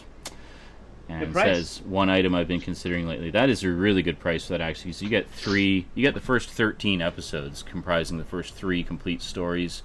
You get a condensed reconstruction of the lost story Marco Polo, which is story number 4, and a shit ton of extras, just so many extras that really dive deep into the creation of the show. And you also get the alternate version of the pilot episode. The Marco Polo actually has implications in the 3rd season, I think. Is that right? When he the Mongols. When was the Mongols? Is that the 3rd set? The 3rd season? The what? The episode really with the Mongols. And they're like, oh, Marco Polo, yes. I remember him. Yeah. Oh yeah, there was something we saw really recently. Has continuity. Where he referred back to it. It's when they were with Mongols in China at some point. Yeah, and he's saying I met Marco Polo. We were good friends, or something like that. Yeah, there's just there's a sort of little throwaway line, but if you've been paying attention to the show, you pick up on it. Yeah. Okay. Breaking news. All right, go. Multiple rumors from multiple people who were at Comic-Con, Uh-huh. this comes straight from Roberto, who sent me the link, say that Legendary's Godzilla will revolve around the damage humans have caused to Earth's environment. That reminds you of a certain villain? That being said, if this is the rumor turns out to be true, the rumor is that Hedorah is the villain. Oh. Who everyone who knows that Godzilla vs. Hedorah is my favorite Godzilla. I love series. Godzilla vs. the Smog Monster. That's one of the few I was lucky enough to see in the theater, actually. Yeah, actually, there used to be a Saturday matinee of Godzilla movies, and my friends and I would go. I would nerd shit and nerd jizz at the same time if it was Ghidorah. And Hedorah. if we Hedorah. Hedorah. Yes. Oh, I thought it was not the gold three-winged dragon with the amorphous purple blob with the weird. You're thinking Ghidorah, King Ghidorah. No, that's or King Ghidra, depending which movie you're watching. That or Mecha King Ghidorah. Yeah. I'm actually surprised they didn't go with Mecha Godzilla or King Ghidorah. You know, I'm glad that they didn't go for the obvious choice if that's the case. Yeah, I know. And I was going to say, I think we've discussed this before. Is like, if anything, the smog monster Hedorah is, you know, a very topical monster of choice for a modern Godzilla with all the environmentalism and stuff these days. You know, so why not? You know, if it was Megalon. Megalon. I love Megalon, but it's not. Megalon is the most commonly known by every American monster that fights Godzilla. I don't know why, but it just seemed like publicly released as well. It is. It seems like Godzilla vs. Megalon was the one Godzilla movie that constantly got repeated on WUTV Channel 29 out of Buffalo when I was a kid. Admittedly, I had it on VHS, but I had an original Toho release. Nice. VHS Toho release. Wow. Godzilla vs. Megalon. That's crazy. Yeah, I want that. That would be awesome. That would be totally awesome if it was Hedorah. All I can say is there better be some kind of shot of Godzilla flying backwards using his atomic breath for propulsion. No. Do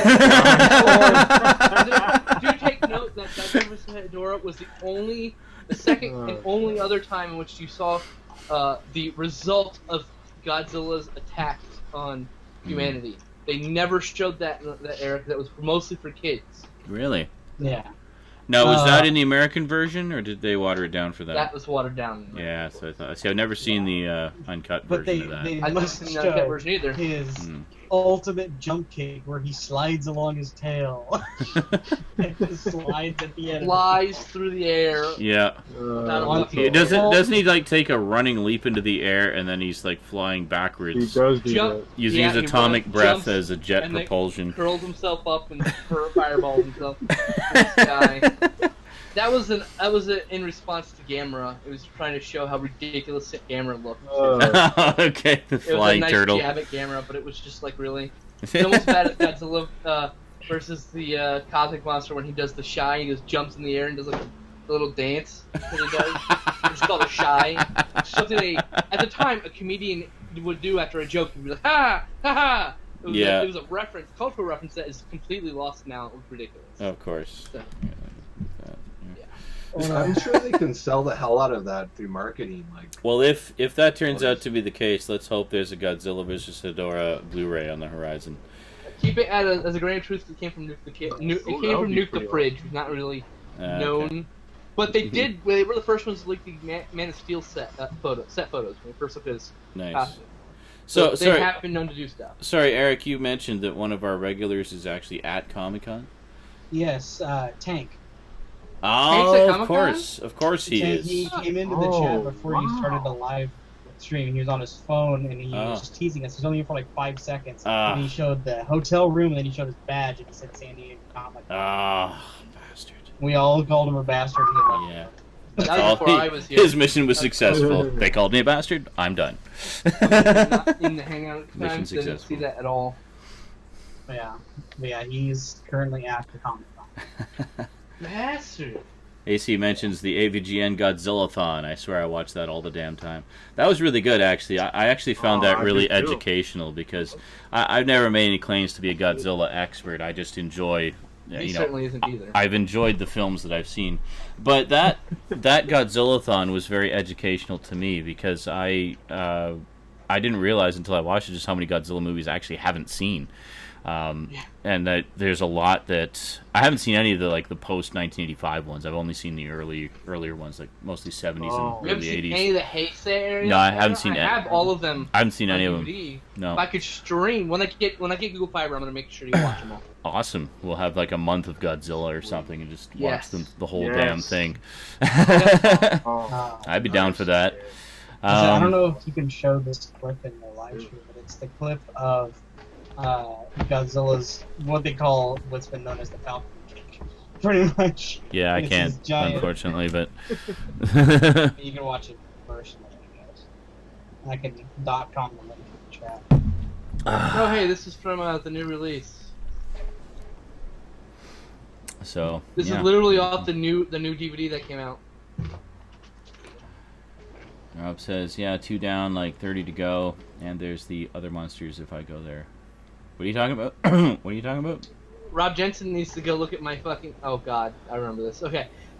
He needs to go look at my disambiguation video right now. That's right, yeah. Speaking of which, Skinslip actually did a Godzilla disambiguation video where he... 26 minutes long. Attempts to demystify a lot of the confusion and... It's pretty awesome.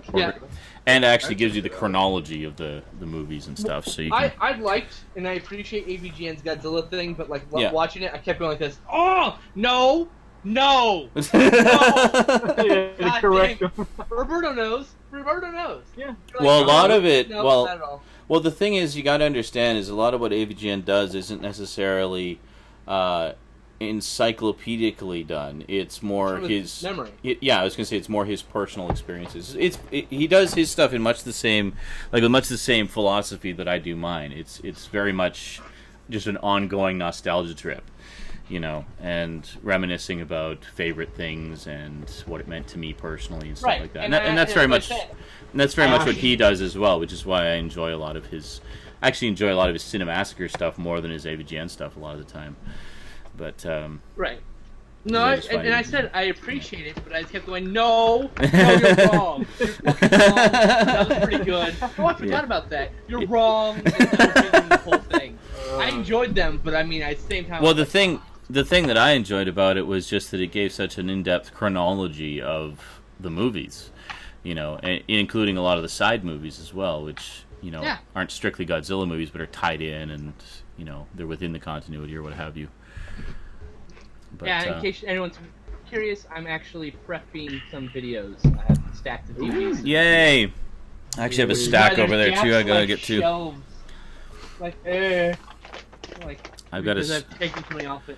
I've got a few stacks set aside that I've been meaning to get to for ages, but keep putting off. Maybe this week sometime. But, plus in the middle of doing all these big multi-part sagas, like Transformers and Doctor Who, which is going to go on forever. And, it's hard to...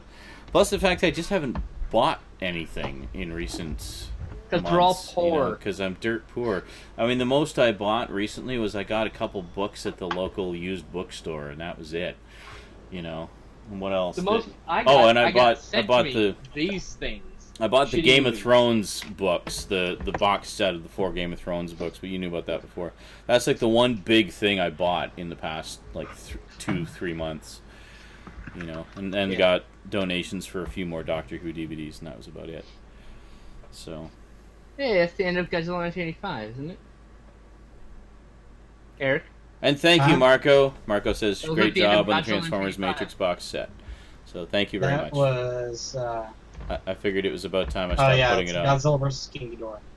Have you thought about getting HMV to give you review copies? Because they have HMV exclusives, right, that they're trying to sell. Yeah, I don't know that HMV really does that. It's more, as far as I know, it's more studio-based. Yeah, it's studio-based. Like, Paramount or Fox. The big studios don't talk to us. We're not big and important enough. No. Some of the smaller ones do. Like, I've had dealings with VCI Entertainment on occasion. Creek. We all had a thing with Mill Creek. We all got a deal with Mill Creek, yeah. I used to have kind of a loose arrangement with the Shout Factory, but I haven't talked to them in ages. The last thing I got from Shout Factory as a review copy was Gem, and that was like 2-3 years ago. But my understanding is there's very few review copies now. There's like 10. Yeah. Like they've drawn back a lot of the review copies. Yeah. But yeah, I got Transformers as a review copy. Basically, more to do with my contribution to it than anything else. There wasn't really any pressure to review it, obviously. And then I asked for G.I. Joe because I actually contributed some stuff to G.I. Joe as well, but they said, no, we can do Transformers, but not both of them. Fuck off, boss, I'm talking. And, but I asked for G.I. Joe for Christmas, and then my mom bought it for me for Christmas, so I ended up getting it for free anyway. And then Gem I contributed a little bit to as well, and for some reason that one was okay. They sent me a copy of that, no problem, so I was happy to do that. Gem I contributed one commercial. That was it. One commercial, and I think I might have put them in touch with some fans. Actually, most of the fans are pretty vocal in there already, so. To be fair, Gem doesn't have the pop culture cachet that G.I. Joe and Transformers do. Mm-hmm. So, there probably weren't as many reviewers wanting that copy. Yeah. They're like, fine, send it to them. There is a pretty vocal fan base. Like, there is a pretty strong, niche fan base for it that are very passionate about it. But, and it was partly at their insistence and pressure that they finally got around to doing the show. And a lot of them were actually, in the same way that the Transformers and G.I. Joe fan bases were involved with those sets, they really heavily involved the Gem fan base with that set too, so they were really good. That's one thing I like about Shout Factory is they don't just blow off the fans like so many of the big studios do. They actually involve them in the production process, and especially their cartoon sets and stuff. Well, actually all their sets, really. If the fans... Well, it makes sense based on their name, right? They're supposed to be about, like, essentially expressing what the people want. Yeah. I like to describe it. It's based, for the most part, their stuff seems to be like made by fans for fans, and they get producers on them that are actually passionate about the material and whatnot. Like Brian Ward, who did all the remastering and production, like all the producing side of things for all the Hasbro sets, is basically like me in that he's a huge fan of all those shows and grew up with all of them. So that passion definitely shows through. Yeah, he is. They have a cool little YouTube video where it goes shoutouts, and they do the week releases of their Shout Factory stuff. Yeah, that was actually Brian Ward's idea, I believe. He's been trying to get that done for a while now. He's the one on camera, isn't he? He is, yeah. For the first 2 episodes, I thought. Don't they have guests now? They might. I haven't actually watched any of them. I didn't even know about them until recently. But I'm gonna have to check. It's only like a month old. Yeah. But not missing too much. But yeah, they did. I saw that they were doing that. I found on YouTube. I found a video series called Brandon's Cult Movie Reviews. Uh-oh. And he reviews Godzilla versus Monster Zero. There you go. Brandon's like, that's a hack. I have that. It's in here somewhere behind this fucking volume of Crisis on Infinite Earths that I want to move.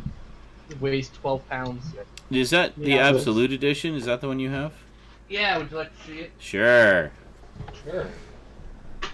Yeah, there's one to set this guy. Yeah, wasn't that another thing you were going to send me, was your not Absolute Edition of that? It's in the box over there, dude. It's just waiting to go to you. Sweet. I'll take it, because I almost bought it, but I was like, I wonder if Brandon's still sending this to me or not. So, no, I'm still sending it to you. Okay. It's beat up and well loved, but that's okay. I don't care. Here's the box art. Oh. Yeah, try to hold it still a bit so your camera can focus. There we go. Okay. Oh yeah. Big ass spine, which I just and hold it. There we go. Wow. My favorite part is one of my favorite characters, Uncle Sam, is right there in the spine, so I see him when he's on my bookshelf. Nice. And then slipcover comes off, of course. Yep. Like a big pound heavy of box. slipcover. Yeah, I know. 2 volumes, which is the book. Crisis on Infinite Earths. Oh, there we go. Wow, that looks gorgeous. Is it all glossy? What, on the outside? No, it's actually a nice matte finish, except for the words Crisis. No, I mean the pages. No, because the original pages aren't glossy. Right. They're archival paper. Oh, so it's like that heavy stock. Yes, this paper will last more than I will, longer than I will. I know the exact kind of paper you're talking about. And then, the companion volume, which contains... Who just left? I don't know. Someone who doesn't care about comics, apparently. This contains the Crisis Index, the Crisis Crossovers, which is an article about the issues, by issue coverage of all the books that aren't contained. Because it was a whole year and a half of comics that preceded and was part of the Crisis crossover. Yeah. So, post-Crisis events, Legion, a whole thing about the Legion, Crisis Aftermath stories, which were stories tied into Crisis that came after. I remember they had... Crisis 20 years later. I remember they had the banner on the top of the issues to indicate when it was a crossover. But I don't know if that's going to come out. Oh, yeah, there we go. Look at that beautiful line art. Oh, that's nice, yeah. The only thing I'm missing for Crisis is there was a DC special that came out in the late 90s, early 2000s called the Crisis Special, that's what it's called. And it's a story that takes place, and it's integral to Crisis, actually. It's a story that's never been told, and it kind of gets skipped over in this. It took them like 10 years, 15 years to finally get it out. Wow. And then there's also the history of DC Universe, which is the post-volume after Crisis that gives you the new history, the new complete history of all the important characters of the DC Universe at the time. Mm-hmm. Like, all the complete backstories and stuff. Awesome. Except Superman, which won't be written for another, year and a half by Byrne. Oh, excuse me. I had the John Byrne one, the original Man of Steel miniseries that he did. I really liked that a lot. Yeah, that was post-Crisis. Marco Christensen just says, you still got your name on the Transformers, and that's cool, yes. I actually got my name on both Transformers and G.I. Joe, so I was very, very excited about that. And Gem. I sadly did not get my name on Gem, even though I did contribute to it, but for whatever reason I didn't get my name on it. Yeah, I seem to recall being apologized to for being overlooked, but so at least they didn't overlook you. But I don't care. I mean, it's nope, I want a corrected booklet. Yeah, exactly. Let's not reprint everything. Hold the press. But no, I got my name on the two that were the most important to me personally in my childhood, namely Transformers and G.I. Joe. So I was very, very happy about that. Very proud of that.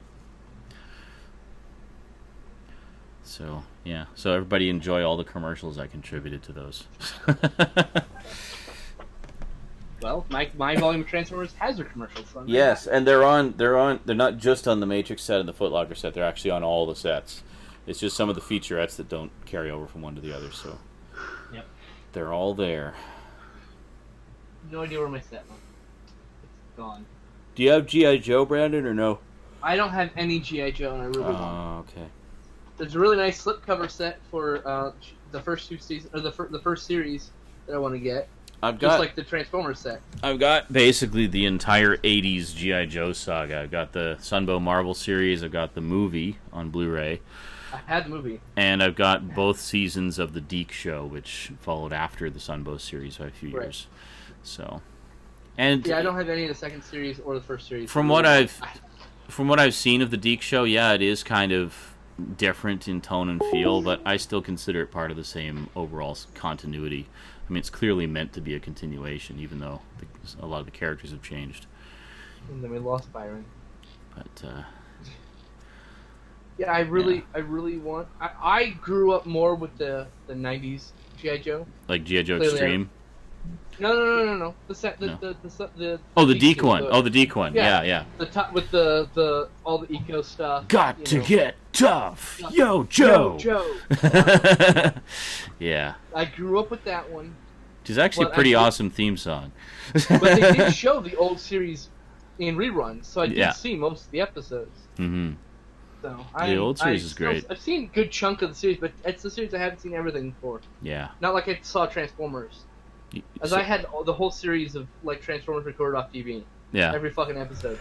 I had between recording off TV and VHS releases that I accumulated over the years, I had, I think, 73 of the 98 episodes. So I had a good chunk, including most of the major ones. Like I had 5 Faces of Darkness, and I had 5 Faces of Darkness. And the original. I had all but 1 episode of the first season for a long, or no, 2. For a long time, I was missing. Actually, 2 of your favorite episodes, Plague of Insecticons and Heavy Metal War. Insecticons are the best, that's why. Yeah, Plague of Insecticons. I always really liked Heavy Metal War, actually. So I was really happy when Rhino put out their VHS releases, because the VHS releases are just straight off the broadcast masters, unaltered, unchanged, so they're just true to the broadcasts. And they released one volume of it had Plague of Insecticons and Heavy Metal War on it. So I was like, awesome! Those are like the 2 I've been missing all these years. Like, boom, right there on one tape. How perfect is that? That's awesome. So, I finally had the complete first season. Yeah, I had like 30 tapes with like 5 episodes of tape for like years. Yeah. I've still got all my big boxes. I had a very catastrophic move. Catastrophic? Okay, so I was renting a room in Camarillo, California, and the owner was kind of an idiot. I mean, he wasn't like intentionally mean usually, but he was a fucking idiot, right? So for his birthday, his daughters bought this gloriously beautiful golden retriever, which he then proceeded to leave in the garage most of the time. Yeah. And then instead of actually going out and feeding him all the time, he just dropped the giant 10-pound bag of food and left it open in the garage, which of course rats came in. Yeah. Right. So. Great. We almost all of my VHSs, almost all of my wife's books, my wife's favorite couch, which was her grandmother's, one of the last things that her grandmother had given to her before she died. Yeah. Was fucking a rat nest. It was basically where they were breeding and having babies. Yeah. So I lost thousands of dollars of stuff in that. Thousands of dollars. I still go, dumbass guy. Man, I don't have this. Where is it? It's probably in that fucking album. I'm missing toys from my childhood. They're in that fucking I had Complete Devastator. Complete. That's fucking hard to find, right? Yeah, like the original. Yeah. I had Shockwave with all the hoses still on him, which is very rare. The hoses usually rot. Mine has all the hoses, but he's missing an arm because of a stupid idiot friend of a friend who didn't know how to handle toys properly. So, I mean, it's it's one of those things where even today I'll be like, man, I could have swore I owned that, and I don't have it in any of my boxes. And then I'll ask my ex-wife, and she's like, looks through her stuff out there. I'm like, no, she doesn't, I don't have it. I'm like, all right, well, I know where that is. It's in a fucking landfill somewhere. I can still picture it in my mind. The friend of a friend wanted to try Shockwave's gun feature. And there was... So, I put him into gun mode, and I demonstrated it. It's like, hey, you do this, and then you can flip the switch, and he makes a different sound. It's like, oh, cool, can I try? Sure. So he holds it, and he goes to, aim, like he's being a badass, and he pulls the trigger, and I hear this snap. I'm like, what just happened? Like, oh, it's not working. Like, what the fuck did you just do? So he had pulled the trigger so hard that it actually snapped and broken. So I'm like, great, thanks. You had it in your hands for literally 2 seconds, and it is now destroyed. As for I don't think that isn't how the arm got broken. I think the arm got broken during the incident where I was riding my bike to my friend's place with a bag full of Transformers, and I hit the back of a parked pickup truck. Like full face plant into the truck? Well, I was holding the bag, and it was kind of dangling off one side of the handlebars, so I was trying to adjust it, and I was looking down at it, and then I looked up, pickup truck. I'm like, oh shit! Hit the back of the pickup truck, the bag swung around the handlebars and into the back of the pickup truck, and then smash into the back panel of the pickup truck. So, fortunately, most of the Transformers were unharmed, miraculously, except for Shockwave, where one arm had been completely shattered. Wow. Well, you got off easy. My friend was riding a bike, with his other friend, and he turns around and goes, "Hey man, let's go over here." And the next thing you know, he hits the back of the pickup truck. Mm-hmm. But here's the thing: the pickup truck has a ball and hitch. Mm-hmm. He proceeded to, I kid you not, gash his testicle open and Oh lose my God. a testicle in the accident. Oh! It disappeared. It was gone. Just fucking You gone. lost a nut. Oh, It just He lost disappeared? fucking, yeah. he's a Tom gone. Green. He lost a fucking ball to that. Yeah. So at Wow. least he didn't have that. Wow, that's crazy. It could have been worse, Sean. You could have lost a Yes. nut too. He could have been, yeah. Manic says Heavy Metal War was a total bait and switch. Nowhere is there a Metallica versus Megadeth conflict to be seen. Well, really, any heavy Good one. metal band, That's actually. right. Any of them. None of them. But I remember Not that. even Lion versus Energy. I mean, come on. I remember that line in SOS Dinobots where they go to the museum to check out the dinosaurs, and Optimus Prime walks by, and there's this punk rocker guy looks up at him and says, "Wow, that's what I call heavy metal."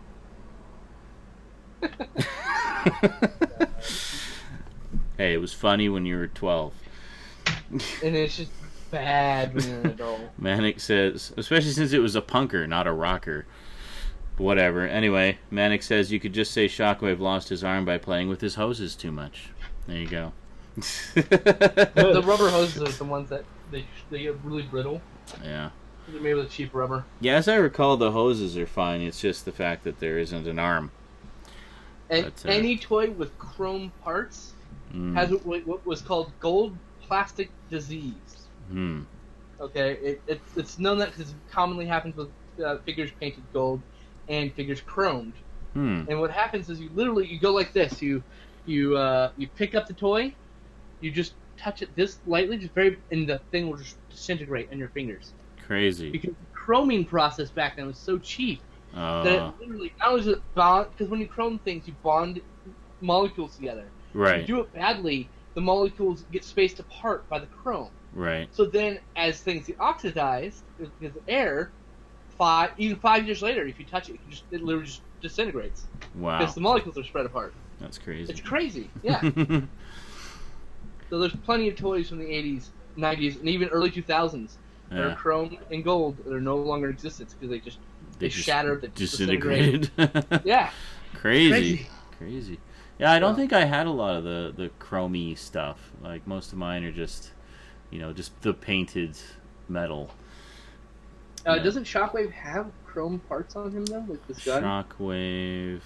No, his gun is plastic. Is like the barrel of his he puts his arms together like that, and then you slide the thing over for the thing. But that was it's plastic. Yeah. So, but plastic can be chrome. Was it black or? No, it was just gray plastic.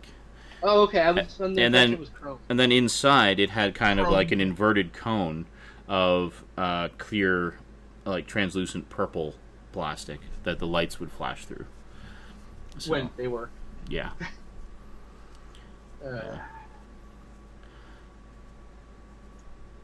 When Mom is sending a care package on Wednesday. Some of my old 8mm movies, I would actually use the sounds that Shockwave made for sound effects. Whenever I needed like a laser sound or something, I would use that. In fact, if you the one I did for the Micronauts, I did the little Micronauts one. That one, if you listen carefully during some of the battle scenes, you'll hear Shockwave in there. Oh, I might go back and watch that. Yeah. Epic Micronauts series. Yeah. It's this my epic 2-part miniseries. Nerd. Gotta bring him back. It's fucking great. Bill Snerd. Yeah. The Micronauts. Epic space adventure. Oh, Jesus. Texas Movie Shack. Texas Movie Shack, yeah. Where Tex invited his cousin to do the nerdier episodes. Tex is awesome. He knows more about this stuff than I do, so just leave him to it. Nerd. Yeah. Hi, folks. Bill Snerd here. Back with more geeky goodness. Host an entire live show as Bill Snerd. Elf wear maiden chicks are hot. Come on, man. You can't tell me you wouldn't do it with an elf medium warrior princess. I would. Jesus. She couldn't get me off her. I'd never leave the bed.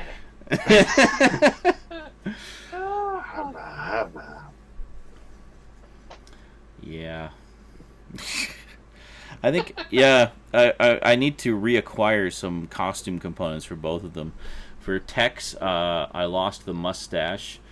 That's easy enough to replace. Yeah. eBay. It was a cheap dollar store mustache anyway, so it's basically, I had 1 day of adhesive.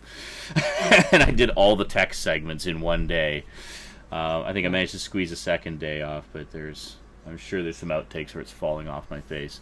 You can get like a really good one for like $5 on eBay. And then there was, I think I need to reacquire the nerd glasses, like the Coke bottle glasses for Bill. But those are really easy to find any Halloween. They're the stereotypical nerd glasses. The rest of those costumes I got at thrift stores. I just wanted sort of random adventurer type stuff for Tex, so, you know, cargo pants with lots of pockets, jacket with lots of pockets, shirt with lots of pockets. I need to get a white turtleneck and a blazer. And then for Bill, I just wanted stuff that clashed horribly, so I got like this really ugly shade of blue pants, and then kind of like a Hawaiian shirt, and a blazer that's just the tackiest looking blazer I could find, and then to cap it all off, bright yellow suspenders.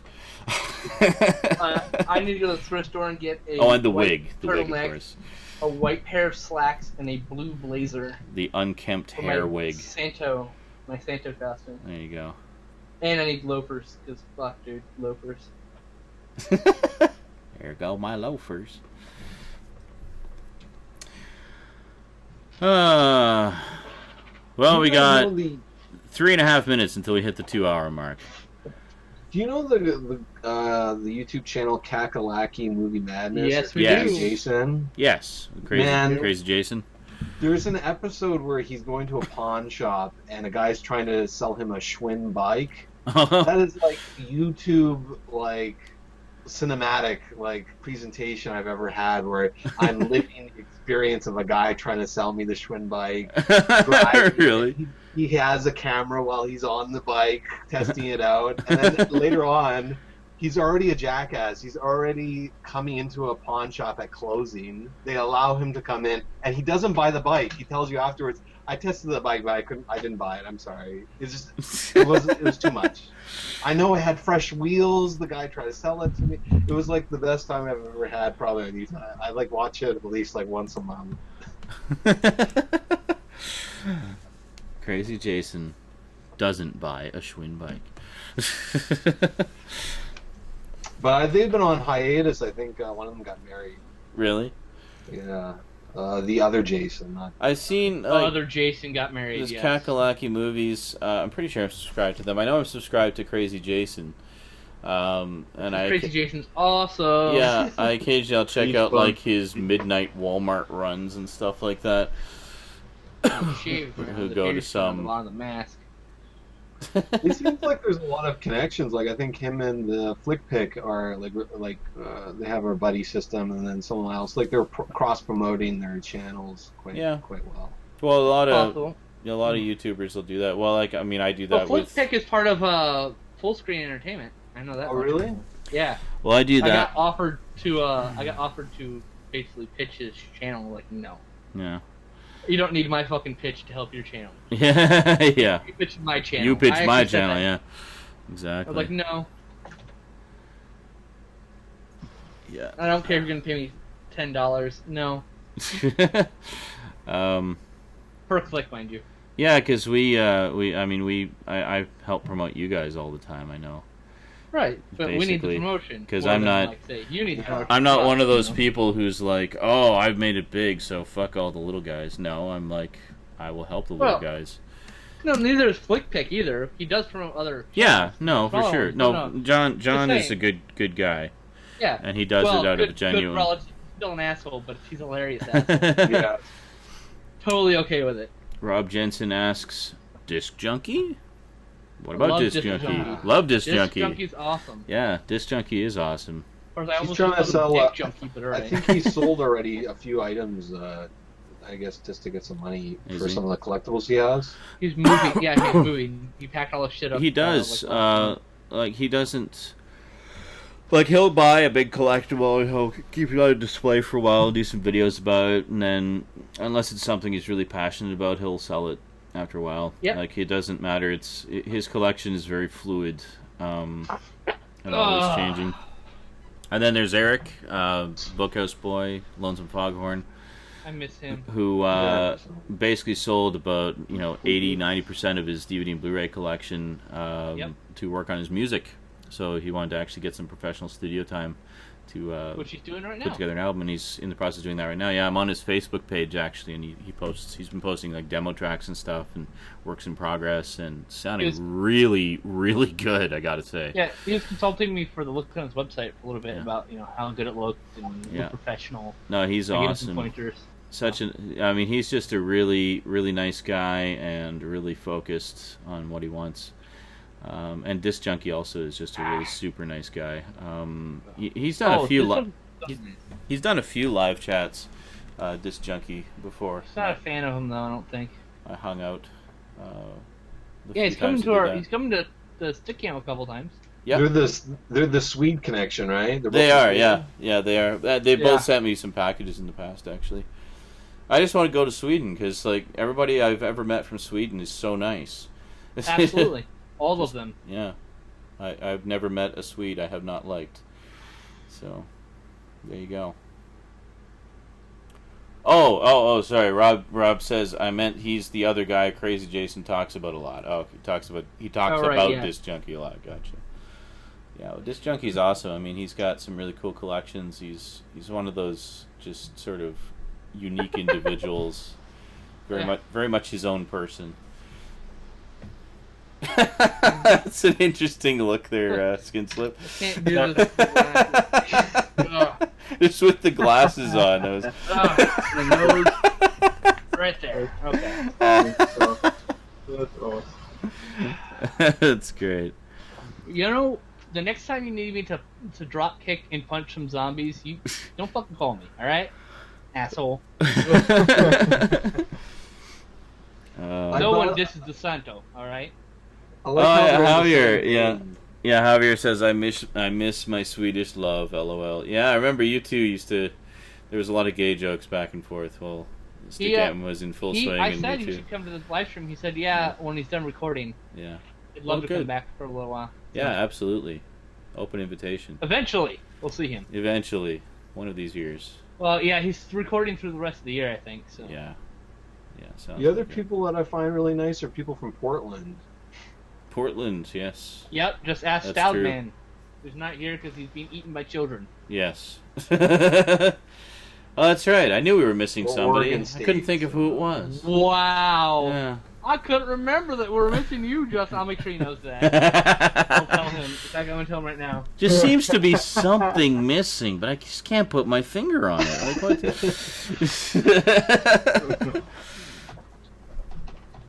It's so unusually quiet in here.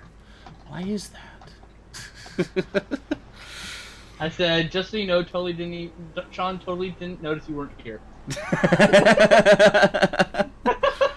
Why is Stout being so quiet? Jeez. Yeah. Oh, and Byron wanted to link like 15 minutes ago. Awesome. I thought wasn't he in here? He was in here before. What the hell? I don't know. I sent him a link. Doesn't matter. Okay. Oh, we got the link through. Well, I was about to. Yeah, I got the link. Because we were. He followed my public link to my public hangout earlier today, and then in the public hangout we started a new private hangout, which is this one, and so he only had the link through that chat. He didn't have it in his text. Cyber6 says, "Rip in peace, Stoudman." You realize that's rest in peace, Stoudman. I swear to fucking God, Cyber, I'm gonna stab you in the face. First of all, RIP needs to capitalize. The fucking acronym. It means rest in peace. By the way, did you post the new movie Gangbang yet? Fuck! No. Speaking of, I knew I was forgetting something. I've never forgotten to do it, not once. This is my first time ever. I'll do it right now. It'll be up in the next 10 minutes. For fuck's sake. That's the best reaction. Fuck! Fuck you. Instant realization. You know exactly how that's like. And Sudden realization. What's even funnier is yesterday you were so proud of the fact, like, yeah, it just kind of worked out that every Saturday I posted at exactly 5 p.m. That's just become the standard time. And that happens, you forget. It's uploading now as we speak. God damn it. That's hilarious. Well, there will be. I was about to pimp it, but it's. It will be up within 30 minutes. It will be live. There will be a new movie gangbang episode, and what we watched this week was Recon 2020, a low-budget sci-fi shitfest that I'm sure you'll all enjoy hearing. No budget, Sean. No budget. You'll enjoy hearing Skin Slip's pain. Hey, I was watching cable. Oh, and it's on YouTube, by the way, so you can watch it for free again too. So we try to make it easy for everybody. Didn't even link to that. Yeah, it's on now. Maverick Entertainment. I'll find it for you. So I can drop it into at some point. Wow, we got two Byrons. One looks morosely depressed, and the other one looks morosely not depressed. Fucking well, the not depressed one left. Well, on that high note, I think we're going to sign off for tonight, folks, and head on over to Twitch for more geeky goodness. Jack 2. Jack and Dex. Playing Jack 2 on the Jack and Daxter collection, the HD collection. So, yes, I have the PS2 version and the PS3 version. It's just that good that it's worth the double dip. Yeah, so we're going to go back to that for more punishment. And I need to wash this mask. Shenanigans. Alrighty. I think it smells like Mexico, actually. I never. So, any final words, guys? Mexican butthole. Yes, it smells like Mexican butthole. Excellent.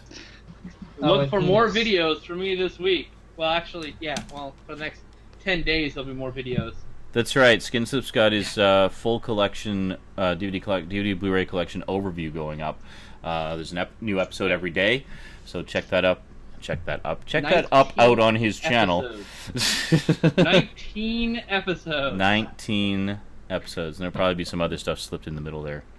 Congratulations. That's a big task. And he did it all in like a night and a half. DVDs. So it's 4 bookshelves for the movies that are on 2 bookshelves. Yeah, it's pretty crazy.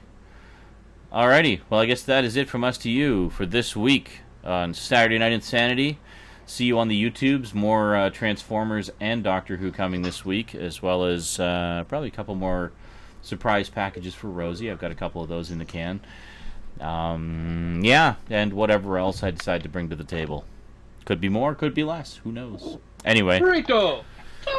Talk to you later, folks. For those of you who are going to join us over on Twitch, we'll be going live on Twitch in just a few minutes. So we'll see you there. Alrighty. Till then, thanks for chatting. Peace out, bitches! And sayonara. Penis.